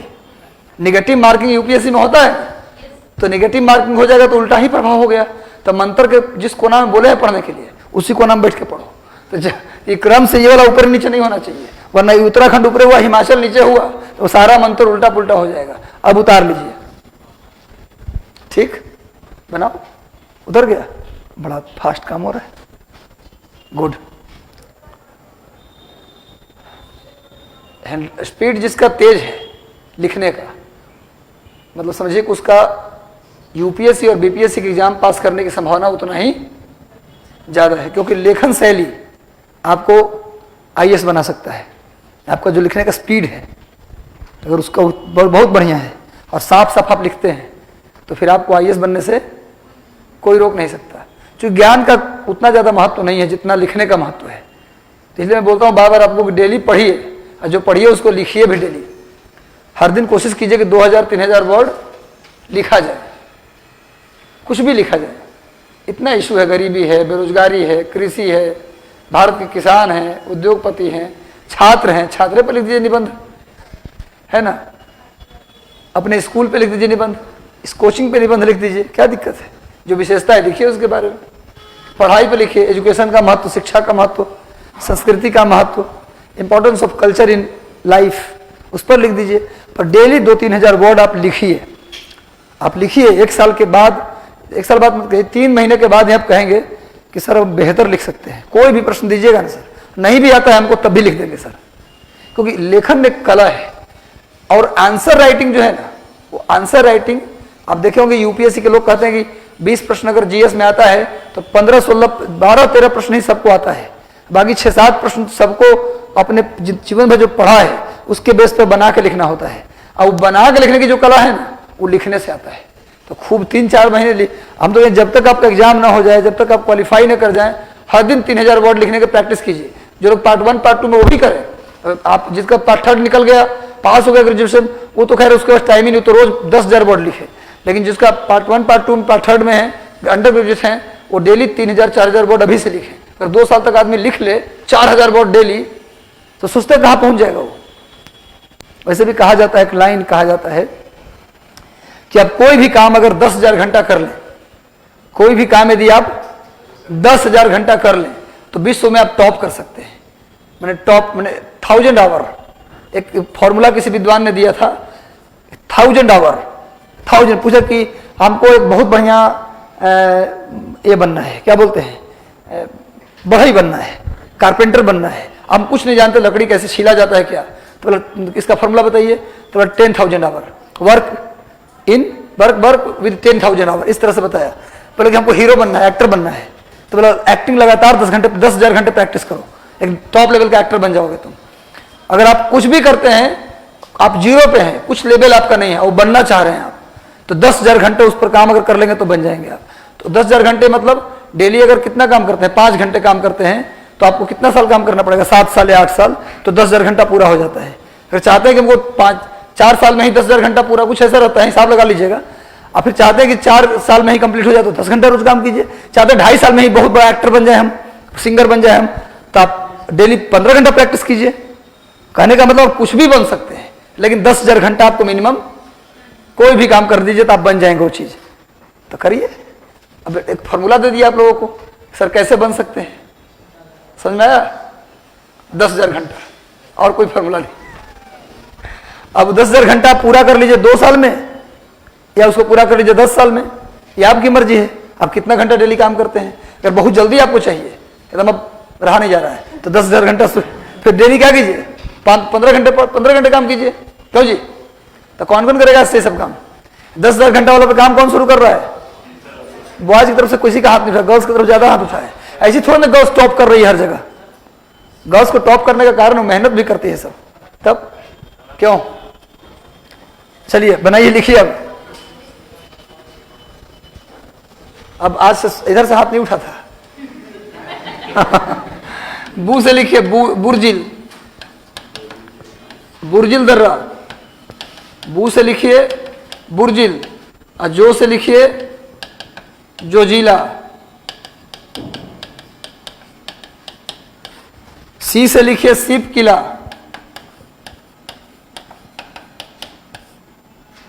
अब बा से लिखिए बड़ा लाचला।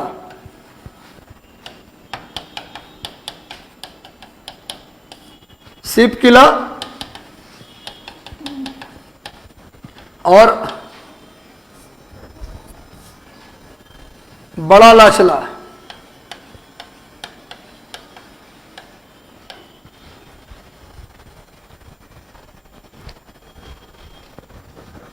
मां से लिखिए माना। था से लिखिए थागला। नी से लिखिए नीति। ली से लिखिए लिपुलेख।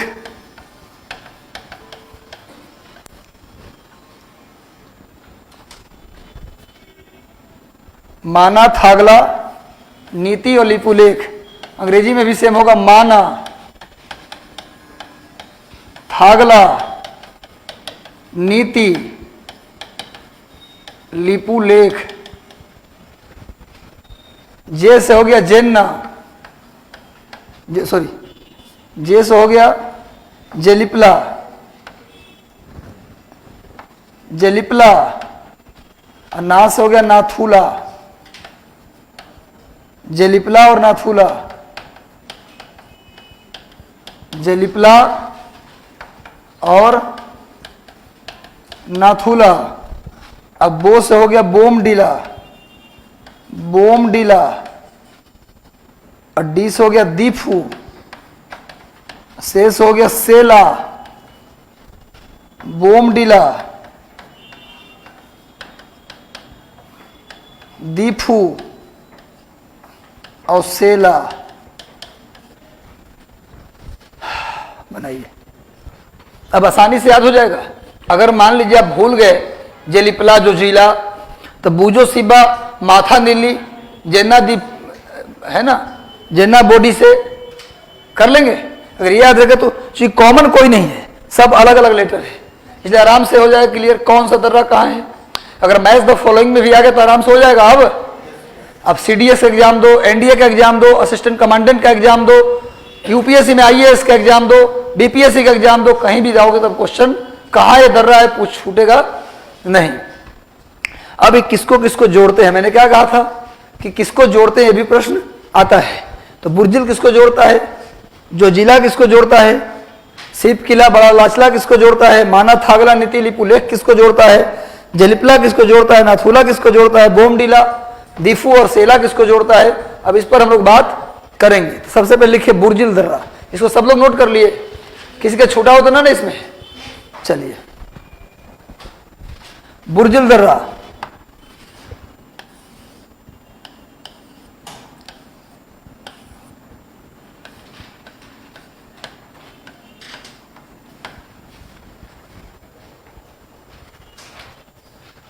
बुर्जिल दर्रा लिखिए, इसको बनाना नहीं,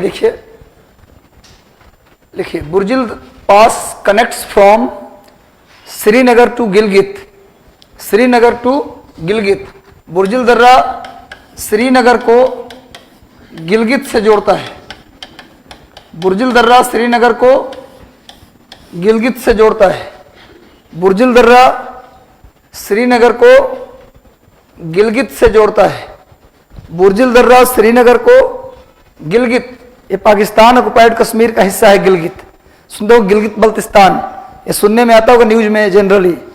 गिलगित श्रीनगर किससे जोड़ता है, वो गिलगित से। अगला लिखिए जोजिला दर्रा श्रीनगर को लेह से जोड़ता है, जोजिला दर्रा श्रीनगर को लेह से जोड़ता है, जोजिला दर्रा श्रीनगर को लेह से जोड़ता है, जोजिला दर्रा श्रीनगर को लेह से जोड़ता है, जोजिला दर्रा श्रीनगर को लेह से जोड़ता है, जोजिला दर्रा Srinagar, Zojila pass connect from Srinagar to Leh. यहां बना लीजिए श्रीनगर, ये पॉइंट श्रीनगर है और ये गिलगित है और ये लेह है और ये कौन सा दर्रा हो गया, ये कौन सा दर्रा हो गया, श्रीनगर है भाई, ठीक से लिख लो, श्रीनगर। और ये हो गया जोजिला, और ये हो गया बुर्जिल। क्लियर है। अभी जोजिला टनल भी बन रहा है, अभी मोदी जी एक नया टनल बनाने की शुरुआत किए हैं जो दुनिया का हो जाएगा, ये क्या, सबसे लंबा डबल लेन टनल, सड़क टनल, इसका नाम ये जोजिला टनल। यहीं पर मोदी जी 14 पॉइंट समथिंग, ध्यान नहीं है मुझे, 14 पॉइंट कुछ किलोमीटर लंबा पहाड़ में क्या बन रहा है, सुरंग। एक बार इंटर किए तो 14 किलोमीटर तक ट्रेन कहाँ चलेगी, गाड़ियाँ चलेगी, बस चलेंगी, किसमें, इसी टनल में, जोजिला टनल। और अब जब ये टनल बन जाएगा तो श्रीनगर से लेह का रास्ता ठंडी में बंद हो जाता था। श्रीनगर से जो लेह का रास्ता था सड़क मार्ग, वो ठंडी में बंद हो जाता था, लेकिन ये टनल बन जाएगा तो उसके बाद चूंकि टनल के अंदर तो बर्फ आएगा नहीं, तो वहां पर आराम से आप श्रीनगर से लेह पूरे मौसम में 24 घंटे हर एक मौसम में आप यात्रा श्रीनगर से लेह तक कर सकते हैं। तो जोजिला टनल का भी निर्माण हो रहा है, करंट अफेयर में याद रखिएगा। सबसे लंबा टनल होगा इंडिया का कौन, अब जोजिला टनल। हालांकि अभी तक में सबसे लंबा टनल है श्यामा प्रसाद मुखर्जी टनल। अभी तक का सबसे लंबा टनल कौन है, श्यामा प्रसाद मुखर्जी टनल, जो जम्मू कश्मीर में ही है। किसके बीच में है, तो चेनानी से नासरी के बीच, चेनानी, हाँ, चेनानी नासरी जगह के नाम है, चेनानी से नासरी को जोड़ता है, तो नाम था उसका चेनानी नासरी टनल, लेकिन उसका नाम बदल के बाद में क्या कर दिया, श्यामा प्रसाद मुखर्जी टनल।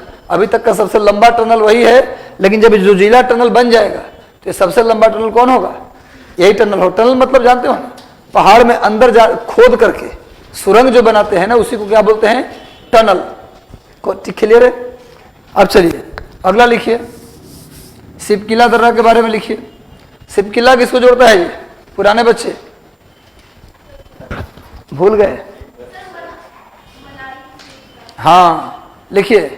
सिपकिला दर्रा तो एक सुनो, एक तो काराकोरम में हम लोग पढ़े थे कि मानसरोवर राक्षसताल झील, आपको याद होगा, कल ही क्या परसों की क्लास में हम लोग पढ़े थे, मानसरोवर और राक्षसताल झील। काराकोरम पर्वत में 2 झील हैं, एक का नाम है मानसरोवर और एक का नाम है राक्षसताल। ये मानसरोवर का नाम तो सब सुना होगा, कैलाश मानसरोवर यात्रा भी होता है, हर साल वहां लोग जाते हैं। तो मानसरोवर झील से एक नदी निकलती है जिसका नाम है ब्रह्मपुत्र, और राक्षसताल झील से भी एक नदी निकलती है जिसका नाम है सतलज। तो मानसरोवर से निकलती है ब्रह्मपुत्र और राक्षसताल से कौन निकलती है, सतलज। ये दोनों झील आसपास में है, ये दोनों राक्षसताल और मानसरोवर, ये दोनों लेक 1-8 किलोमीटर की दूरी पर हैं, दोनों आसपास में ही हैं। एक से निकलती है ब्रह्मपुत्र, मानसरोवर से कौन निकलती है, ब्रह्मपुत्र, और राक्षसताल से सतलज। जो सतलज नदी निकलती है राक्षसताल से या राक्षसताल से, वो इंडिया आएगी तो सामने में मिलेगा उसको हिमालय पर्वत। क्या मिलेगा, हिमालय। और हिमालय पर्वत को पार कैसे करेगी नदी, दर्रा से। किससे पास करेगी, दर्रा से। तो क्वेश्चन आता है कि सतलज नदी इंडिया में किस दर्रे से आती है, तो क्या बोलेंगे, सिपकिला दर्रा। किस दर्रे से आती है, हिमाचल प्रदेश में जो लिखा हूं सिपकिला दर्रा, उसी से सतलज कहाँ आती है, इंडिया में। पिछले क्लास में बताया भी था आप लोगों को, अगर आपने रिवाइज किया होगा तो। जो लोग नए हैं वो भी लिख लें। देखिए, Sutlej river enter in India from Shipki La pass. Sutlej नदी सिपकिला दर्रा से भारत में प्रवेश करती है। Sutlej river enter in India, Sutlej river enter in India from Shipki La pass. Sutlej नदी सिपकिला दर्रा से भारत में प्रवेश करती है। Sutlej river enter in India from Shipki La pass. Sutlej river enter in India from Shipki La pass. Sutlej नदी भारत में सिपकिला दर्रा से प्रवेश करती है। क्लियर है। अब देखिए, सिपकिला दर्रा किसको जोड़ता है, मनाली से लेह। देखिए, सिपकिला दर्रा मनाली को लेह से जोड़ता है। Shipki La pass connects from Manali to Leh. Shipki La दर्रा मनाली को लेह से जोड़ता है। सिपकिला दर्रा मनाली से लेह को जोड़ता है। Shipki La pass connects from Manali to Leh. अगला पॉइंट,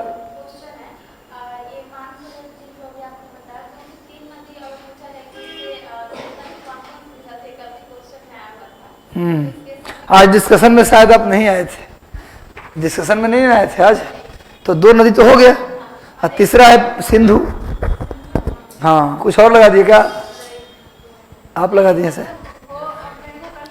तीसरा है, आप लोग सब टेस्ट देने कल आए थे?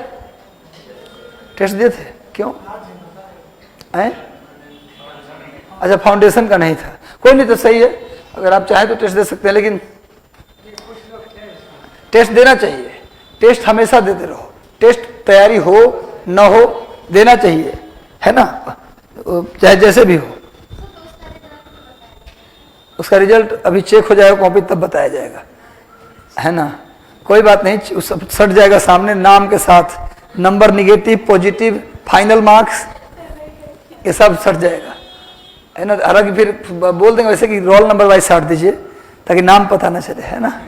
कुछ लोग नाम से डर रहे हैं कि भैया पता चले सबसे लो निचले लेवल पे हमारा ही नाम आ गया। निचले लेवल पे नाम आना कोई खराब बात नहीं, शुभ है ये। सबसे नीचे नाम आना ये बड़ी शुभ। रिजल्ट ओपन मत कीजिएगा, किसके सामने रिपोर्टेशन की बात है भैया, कौन सा रिपोर्टेशन है? अगर यहाँ कम नंबर पता भी चल गया तो क्या दिक्कत है? यहाँ कम पता चल जाए वही तो बढ़िया बात है, कम से वहां कम ना आ जाए। यहाँ अगर आपकी कमी निकल जाए, जो आपके अंदर कमियां है वो बाहर आ जाए, तो यहाँ गलती करना सही है, पर वहां गलती, मेन एग्जाम जो होगा वहां गलती ना होना चाहिए, भूल से भी भूल नहीं होना चाहिए। वहां एग्जाम में हो जाएगा तो मामला बिगड़ जाएगा, इसलिए जितनी भी गलतियां ही करिए। क्यों? अब चलिए अगला पॉइंट लिखिए, बड़ा लाचला दर्रा। देखिए, बड़ा लाचला दर्रा मंडी से लेह को जोड़ता है। वाह, बड़ा लाचला दर्रा मंडी से लेह को जोड़ता है। बड़ा लाचला दर्रा मंडी से लेह को जोड़ता है। बड़ा लाचला दर्रा मंडी से लेह को जोड़ता है। अब आइए यहां बना लीजिए,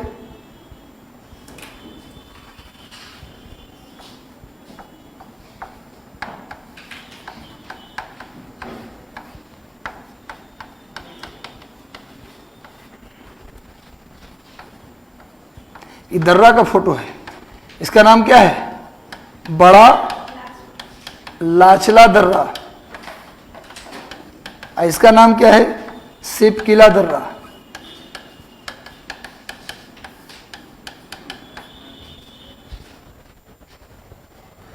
बना लीजिए, ये डायग्राम से थोड़ा दिखेगा, और क्या, लिखा हुआ चीज उतना देर तक याद नहीं रहता जितना देखा हुआ चीज, नहीं जी।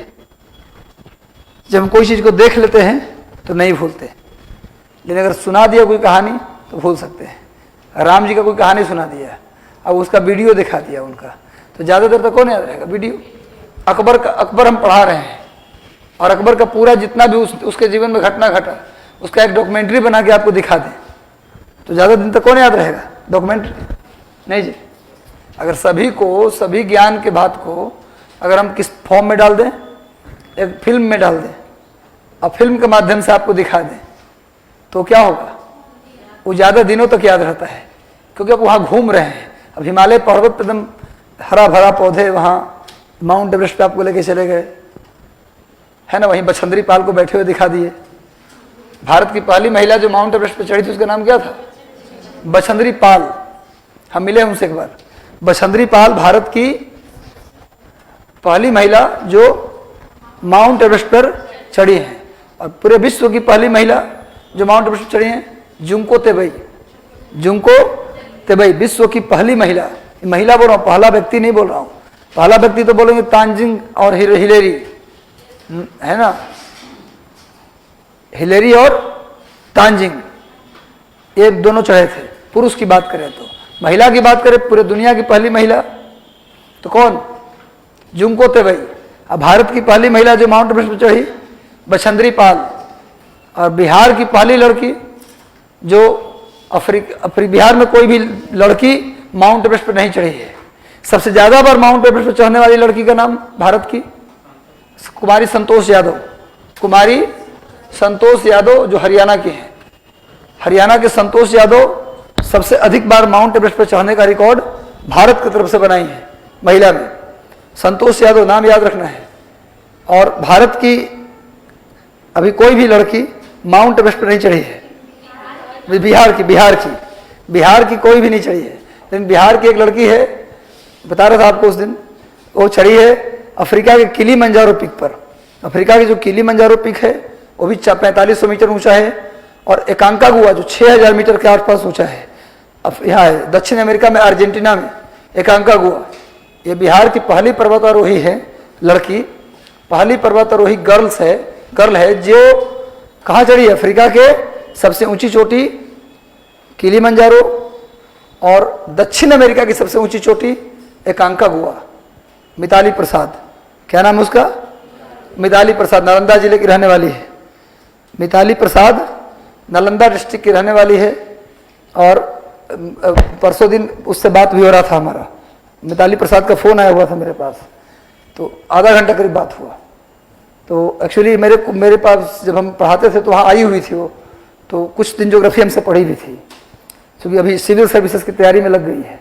तो ये डालिएगा, नेट पे आ जाएगा, नेट पे गूगल में डालिएगा, first women of girls of Bihar climb on Kilimanjaro and highest peak of south America एकांकागुआ। तो कौन है? मिताली प्रसाद। ठीक है, याद रखिए, अपने बिहार का भी तो जीके याद रखना पड़ेगा, है ना। साउथ अमेरिका की सबसे ऊंची चोटी एकांकागुआ पे चढ़ी है, ये बिहार स्पेशल में पूछा भी जा सकता है। एकांकागुआ और अफ्रीका की सबसे ऊंची चोटी किलीमंजारो, इस दोनों पर उसने चढ़ी है। इसका नाम है मिताली प्रसाद, और रहने वाली कहाँ की है? नालंदा की। चलिए,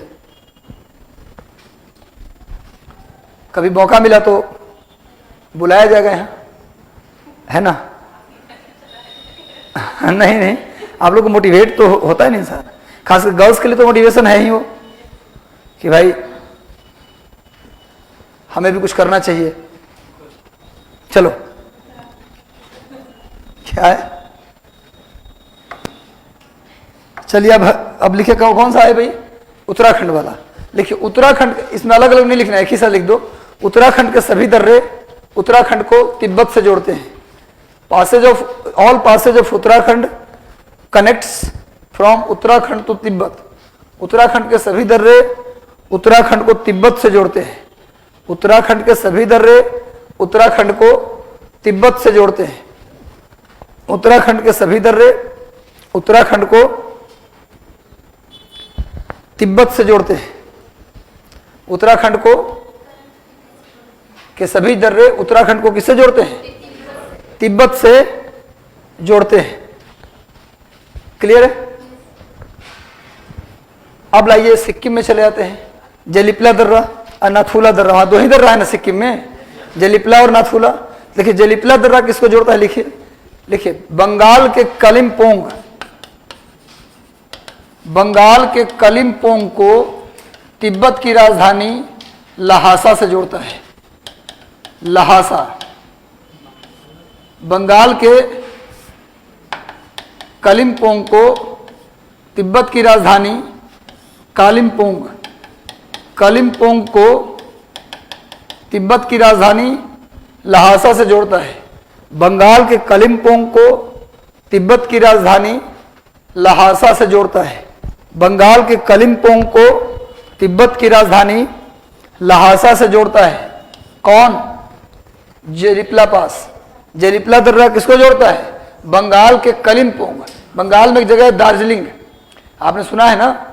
बंगाल में जो उत्तरी हिस्सा है, बंगाल का जो उत्तरी हिस्सा है वो नेपाल को भी छूता है और सिक्किम को भी छूता है। पता है ना, बंगाल नेपाल को छूता है थोड़ा सा।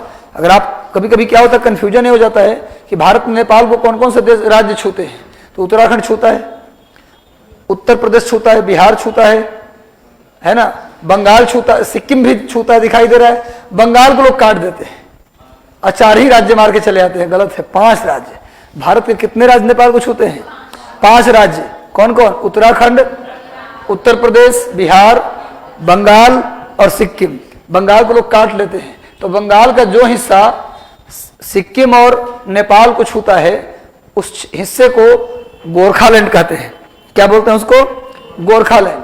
बंगाल का जो हिस्सा सिक्किम को और नेपाल को छू रहा है, यानी उत्तरी हिस्सा, बंगाल का जो नॉर्थ वाला हिस्सा है जो सिक्किम और नेपाल को छू रहा है, उसे क्या बोला जाता है? गोरखालैंड। तो गोरखालैंड किसका हिस्सा है? बंगाल का। अगर पूछा जाए गोरखालैंड किसका हिस्सा है? बंगाल का। वही जो गोरखालैंड में बोल रहा हूं ना, उसी में कलिम्पोंग है, उसी में दार्जिलिंग है, और थोड़ा नीचे आइएगा तो उसी में सिलीगुड़ी है, जलपाईगुड़ी है, नाम सुना होगा। सिलीगुड़ी, जलपाईगुड़ी, कलिम्पोंग, दार्जिलिंग, ये सब किसका हिस्सा है? बंगाल का। अब बंगाल में भी किसका? गोरखालैंड का। बंगाल में भी, यानी उत्तरी बंगाल को क्या बोला जाता है? गोरखालैंड। उत्तरी बंगाल को क्या बोलते हैं? गोरखालैंड। याद रखिएगा आप लोग।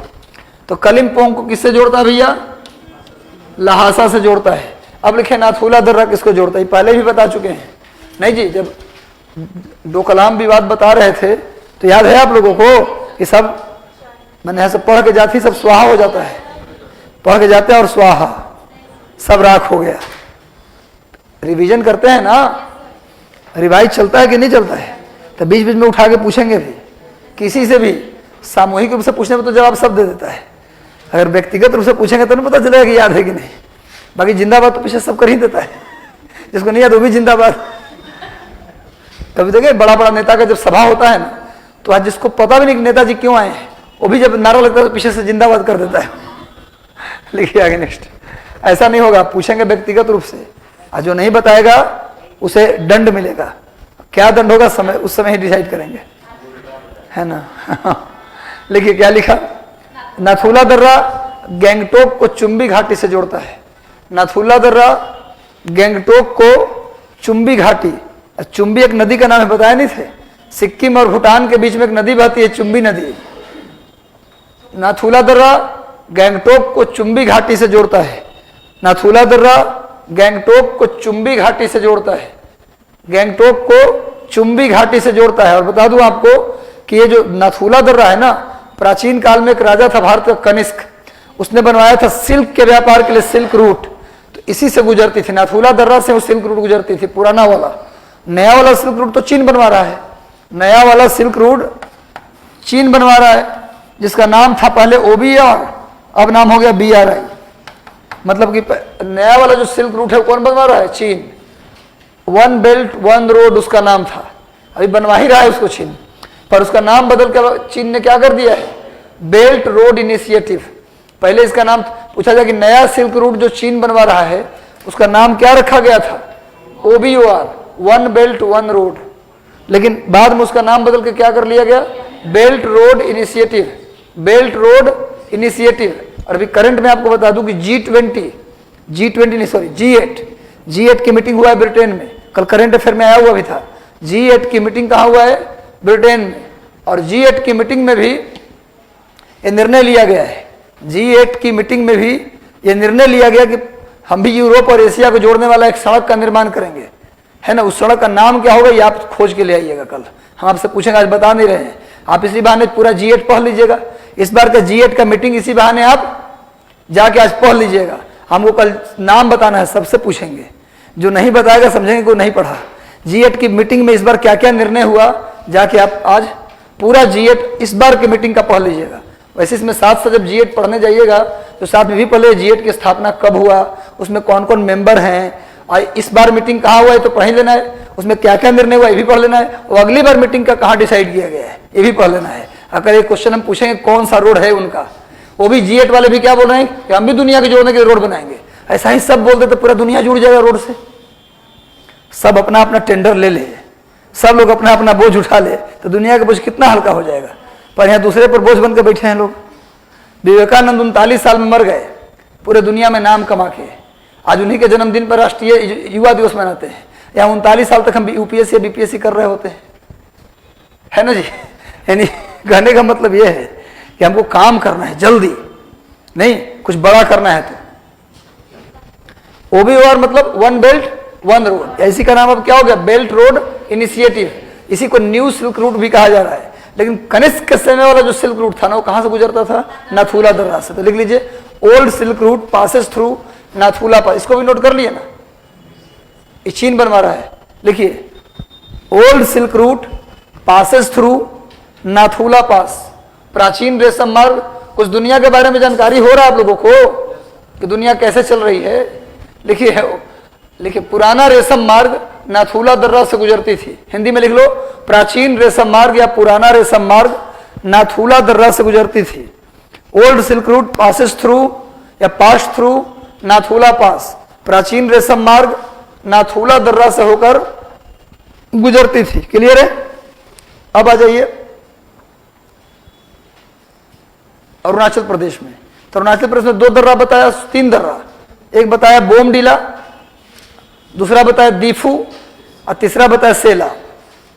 तो बोमडीला और दीफू, सुनो, अरुणाचल प्रदेश में जो बोमडीला और दीफू है वो अरुणाचल प्रदेश को चीन से जोड़ते हैं, लेकिन जो सेला दर्रा है वो अरुणाचल प्रदेश को म्यांमार से जोड़ता है। लीजिए, Bomdila and Diphu connects from Arunachal Pradesh to China. Bomdila and Diphu pass, Bomdila and Diphu लिखा हुआ तो Bomdila and Diphu pass connects from Arunachal Pradesh to China. Bomdila और दीफू दर्रा अरुणाचल प्रदेश को चीन से जोड़ते हैं। बोमडीला और दीफू दर्रा अरुणाचल प्रदेश को चीन से जोड़ते हैं। बोमडीला और दीफू दर्रा अरुणाचल प्रदेश को चीन से जोड़ते हैं। दूसरा पॉइंट लिखिए, दूसरा पॉइंट लिखिए, सेला दर्रा, Sela pass connects from Arunachal Pradesh to Myanmar. Sela pass connects from Arunachal Pradesh to Myanmar. Sela दर्रा अरुणाचल प्रदेश को म्यांमार से जोड़ता है। सेला दर्रा अरुणाचल प्रदेश को म्यांमार से जोड़ता है। सेला दर्रा अरुणाचल प्रदेश को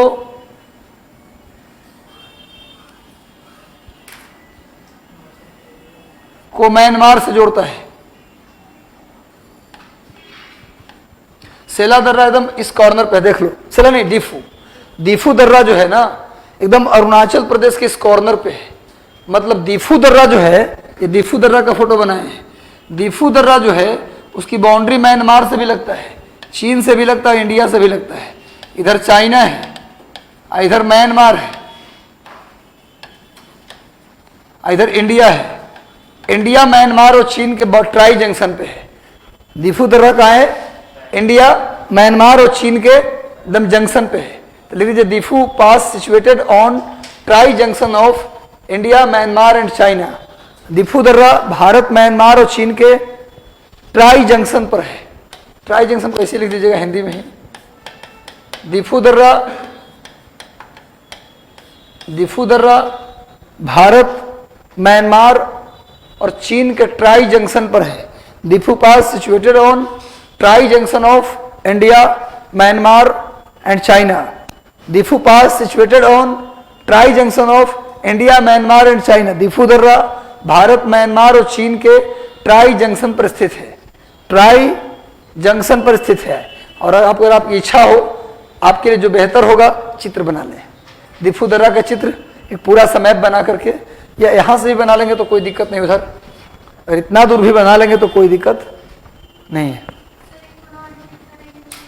चीन, दीफू दर्रा भारत, चीन, म्यांमार के ट्राई जंक्शन पर स्थित है। के ट्राई जंक्शन पर स्थित है। के ट्राई जंक्शन पर स्थित है। वाह, पूरा सीट लेकर के आए हैं आप, गुड, ठीक है। लेकिन कब तक चलेगा? नहीं है, क्या बोलते हैं उसको, मल्लाहों का चक्कर छोड़ो, तैर कर दरिया पार करो। नहीं तो खुद ही बनाना सीख लेंगे। क्या ही सब मल्लाह, मतलब पार करने वाला, नदी पार करने वाले एजेंट को क्यों लेके चलेंगे? खुद ही हम पार हो जाएंगे तैर कर। तो भैया ये स्टेंसिल लेकर, इसको बोलते हैं स्टेंसिल, नहीं जी, क्या बोलते हैं इसको? स्टेंसिल बोला जाता है इसको। मैं कभी नहीं खरीदे, मैं देखा हूं दूसरों को खरीदे हुए। चलिए, अब हम लोग आते हैं मिडिल हिमालय पर। हो गया काम। अच्छा, म्यांमार का पुराना नाम क्या था? बर्मा। अब पहले राजधानी क्या थी? रंगून। आज राजधानी क्या है? तेजी से बोल दो। नई पीटो। नहीं पीटो बोलते हैं ना, नई पीटो, नई पैटो, नई पैटो, नई पैटो। चलिए, अब लिखिए मिडिल हिमालय। मिडिल हिमालय को ही लेसर हिमालय भी कहते हैं। और मिडिल हिमालय को ही हिमाचल हिमालय भी कहते हैं।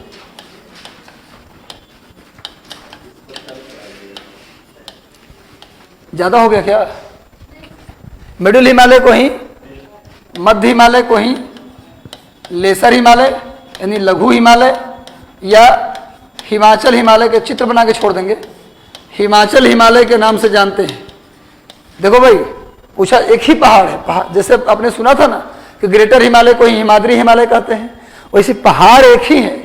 लोग इस पहाड़ को मिडिल हिमालय भी बोलते हैं, उसी पहाड़ को लोग लेसर हिमालय भी बोलते हैं, और उसी को हिमाचल हिमालय भी बोलते हैं। अगर किसी किताब में ये दोनों नाम न लिख के ये लिखा है, इसका मतलब समझिए कि उसी पहाड़ के बारे में बात हो रही है। तो तीनों में से कोई भी नाम आपको बुक में मिल जाएगा, आप तीनों लिख लीजिए ताकि कंफ्यूजन न हो। तो मिडिल हिमालय को ही लेसर हिमालय, और लेसर हिमालय को ही हिमाचल हिमालय भी कहते हैं। मध्य हिमालय, लघु हिमालय या हिमाचल हिमालय।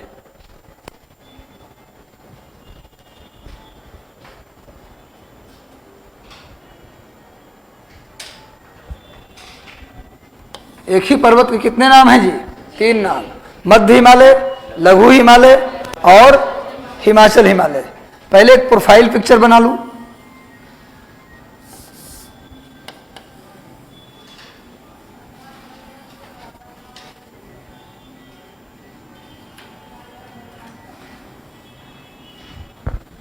बनाइए।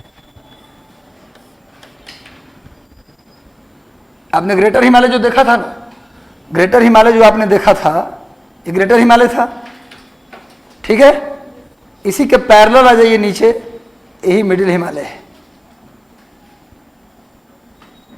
ग्रेटर हिमालय के साथ ही बना लीजिएगा मिडिल हिमालय। ऊपर वाला जो बनाया ये ग्रेटर हिमालय है, ग्रेटर हिमालय। ये जो नीचे बनाया ये कौन है? मिडिल हिमालय। ऊपर वाला GH, नीचे वाला MH, middle Himalaya GH MH, और नीचे और रहेगा तो SH हो जाएगा, GH MH SH। शिवालिक इसके जस्ट पैरेलल आओगे तो क्या मिलेगा? शिवालिक हिमालय, GH MH और SH। Greater Himalaya, middle Himalaya, Shivalik Himalaya. इसका मतलब ये तो पता चल गया कि जहां जहां ग्रेटर हिमालय वहां मिडिल हिमालय भी है, और कहीं कहीं ज्यादा भी है। जैसे ग्रेटर हिमालय का विस्तार बंगाल में नहीं है, लेकिन मिडिल हिमालय बंगाल और सिक्किम दोनों के बाउंड्री पर है। यहाँ पर बंगाल भी आ जाएगा नीचे, बाकी सेम रहेगा। बना लिए इसको, प्रोफाइल पिक्चर को बना लिए। ऊपर में GH मतलब क्या? ग्रेटर हिमालय। MH मतलब ये भी लिख दिए ना। चलिए अब आ जाइए, इसी को आप बना लीजिए। जैसे ग्रेटर हिमालय को बड़ा सा पिक बनाया था आपने, इसको ही बना लीजिए।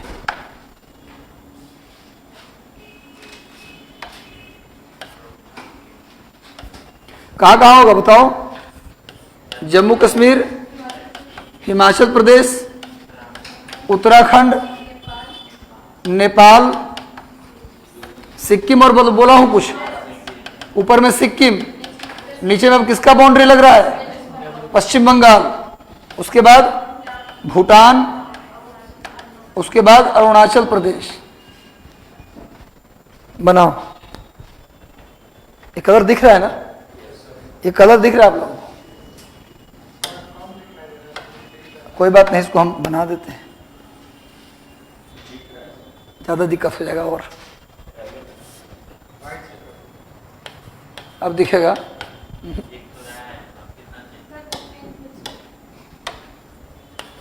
अब सही है।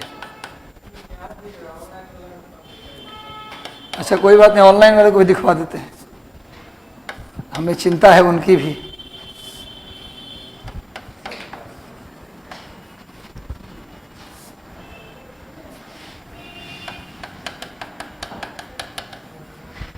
और WB का मतलब वेस्ट बंगाल लिखिएगा। अब भूटान,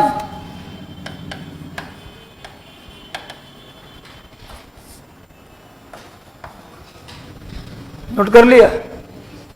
इसकी भी कुल लंबाई 2500 किलोमीटर, या कहीं कहीं 2400 भी लिखता है, 2500 किलोमीटर। इसकी जो एवरेज हाइट है वो है बहुत कम, बाकी लोगों से बहुत कम, 3800 मीटर से 4500 मीटर के बीच एवरेज हाइट। औसत ऊंचाई इसकी कितनी है? उसकी 6000 मीटर। अब इसका बहुत कम हो गया ना जी, ग्रेटर हिमालय से बहुत कम हो गया, लगभग आधा हो गया, तो ठंडी भी तो आधा हो जाएगा, तब यहाँ पर लोग घूमेंगे ना। अब तो सारा जो हिमालय में जितना नाम सुने हैं घूमने वाला, शिमला, सोलन, मंडी, डलहौजी, धर्मशाला, कुल्लू, मनाली, चंबा, गुलमर्ग, सोनमर्ग, टनमर्ग, अनंतनाग, पहलगाम, चमोली, अल्मोड़ा, रानीखेत, ये सब इसी में है, ग्रेटर हिमालय में नहीं है। जितना नाम आपने सुना वो सब किसमें है, काहे, और रटने की जरूरत है, क्यों, क्योंकि ठंड कम हो गया, तब यहाँ पर लोग घर बना सकते हैं, रह सकते हैं, घूम सकते हैं, स्वास्थ्य को अपना ठीक कर सकते हैं। तो बनाइए इसको, इस फोटो को बनाइए, इसको लिखिए, एवरेज हाइट को लिख लिए।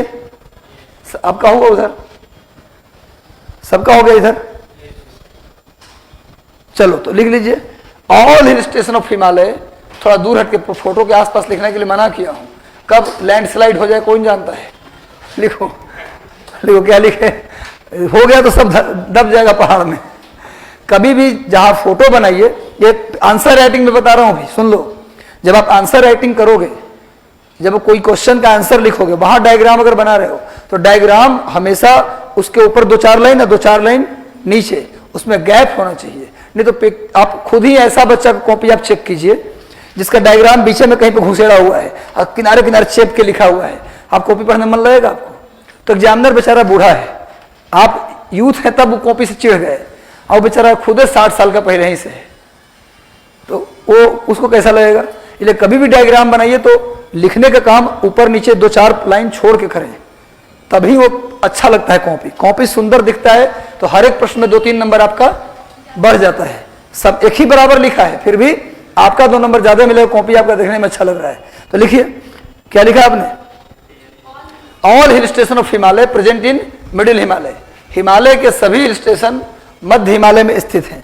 हिमालय के सभी हिल स्टेशन मध्य हिमालय में स्थित हैं।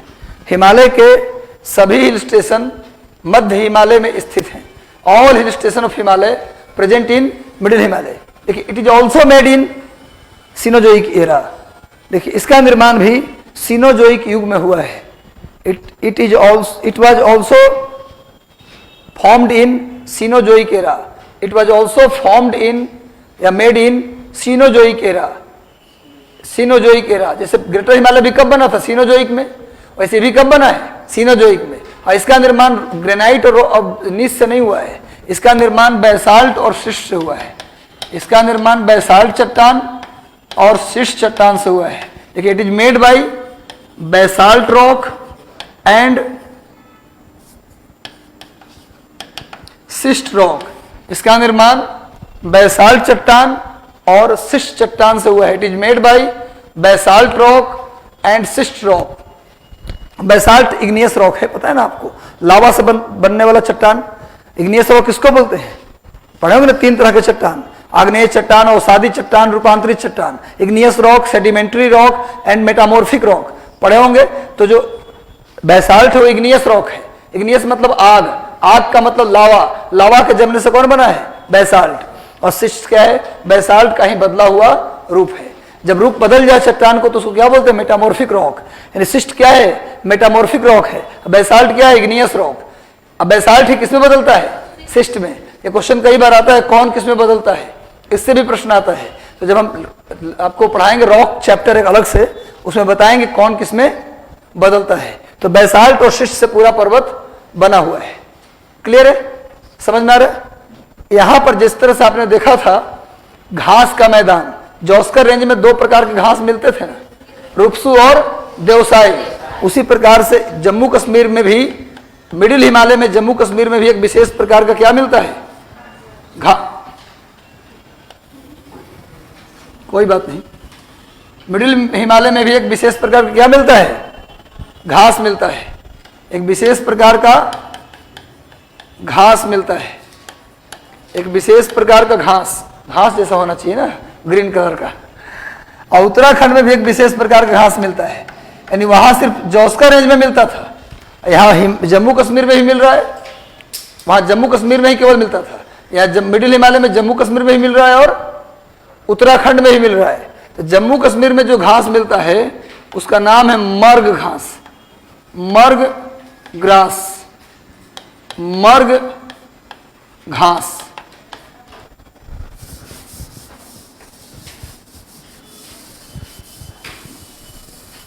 मर्ग घास।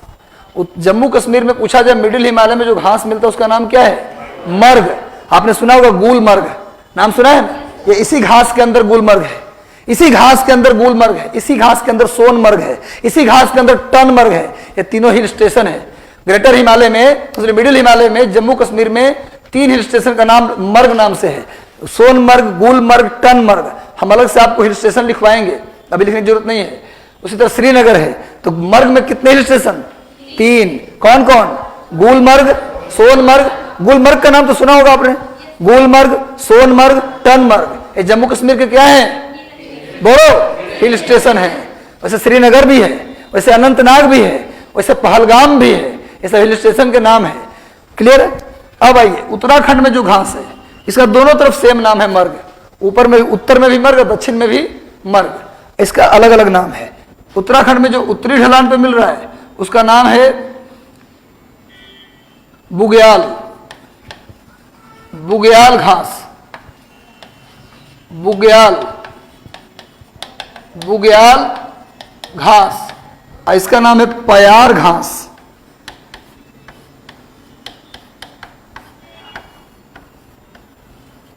पयार घास। पूरा प लिखिएगा, आधा प मत लिख दीजिएगा, है ना? वो पूरा 3 अक्षर लिखना है। क्यों जी? क्या? पयार घास कहाँ मिलता है? कौन हिमालय में? बुग्याल घास कहाँ मिलता है? कौन से हिमालय में? अब मर्ग यानी मिडिल हिमालय में कितना घास? कौन कौन? मर्ग, बुग्याल और पयार। और ग्रेटर हिमालय में 1 घास, जो उसका रेंज में कौन सा? 2 घास, रूपसू और देवसाई। चलिए, तो अब आज हम लोग इसको यहीं तक छोड़ते हैं। इस पहाड़ को आगे प्रोसीड हम अगली क्लास में करेंगे। कैसा लगा क्लास आज का आप लोगों को? समझ में आया?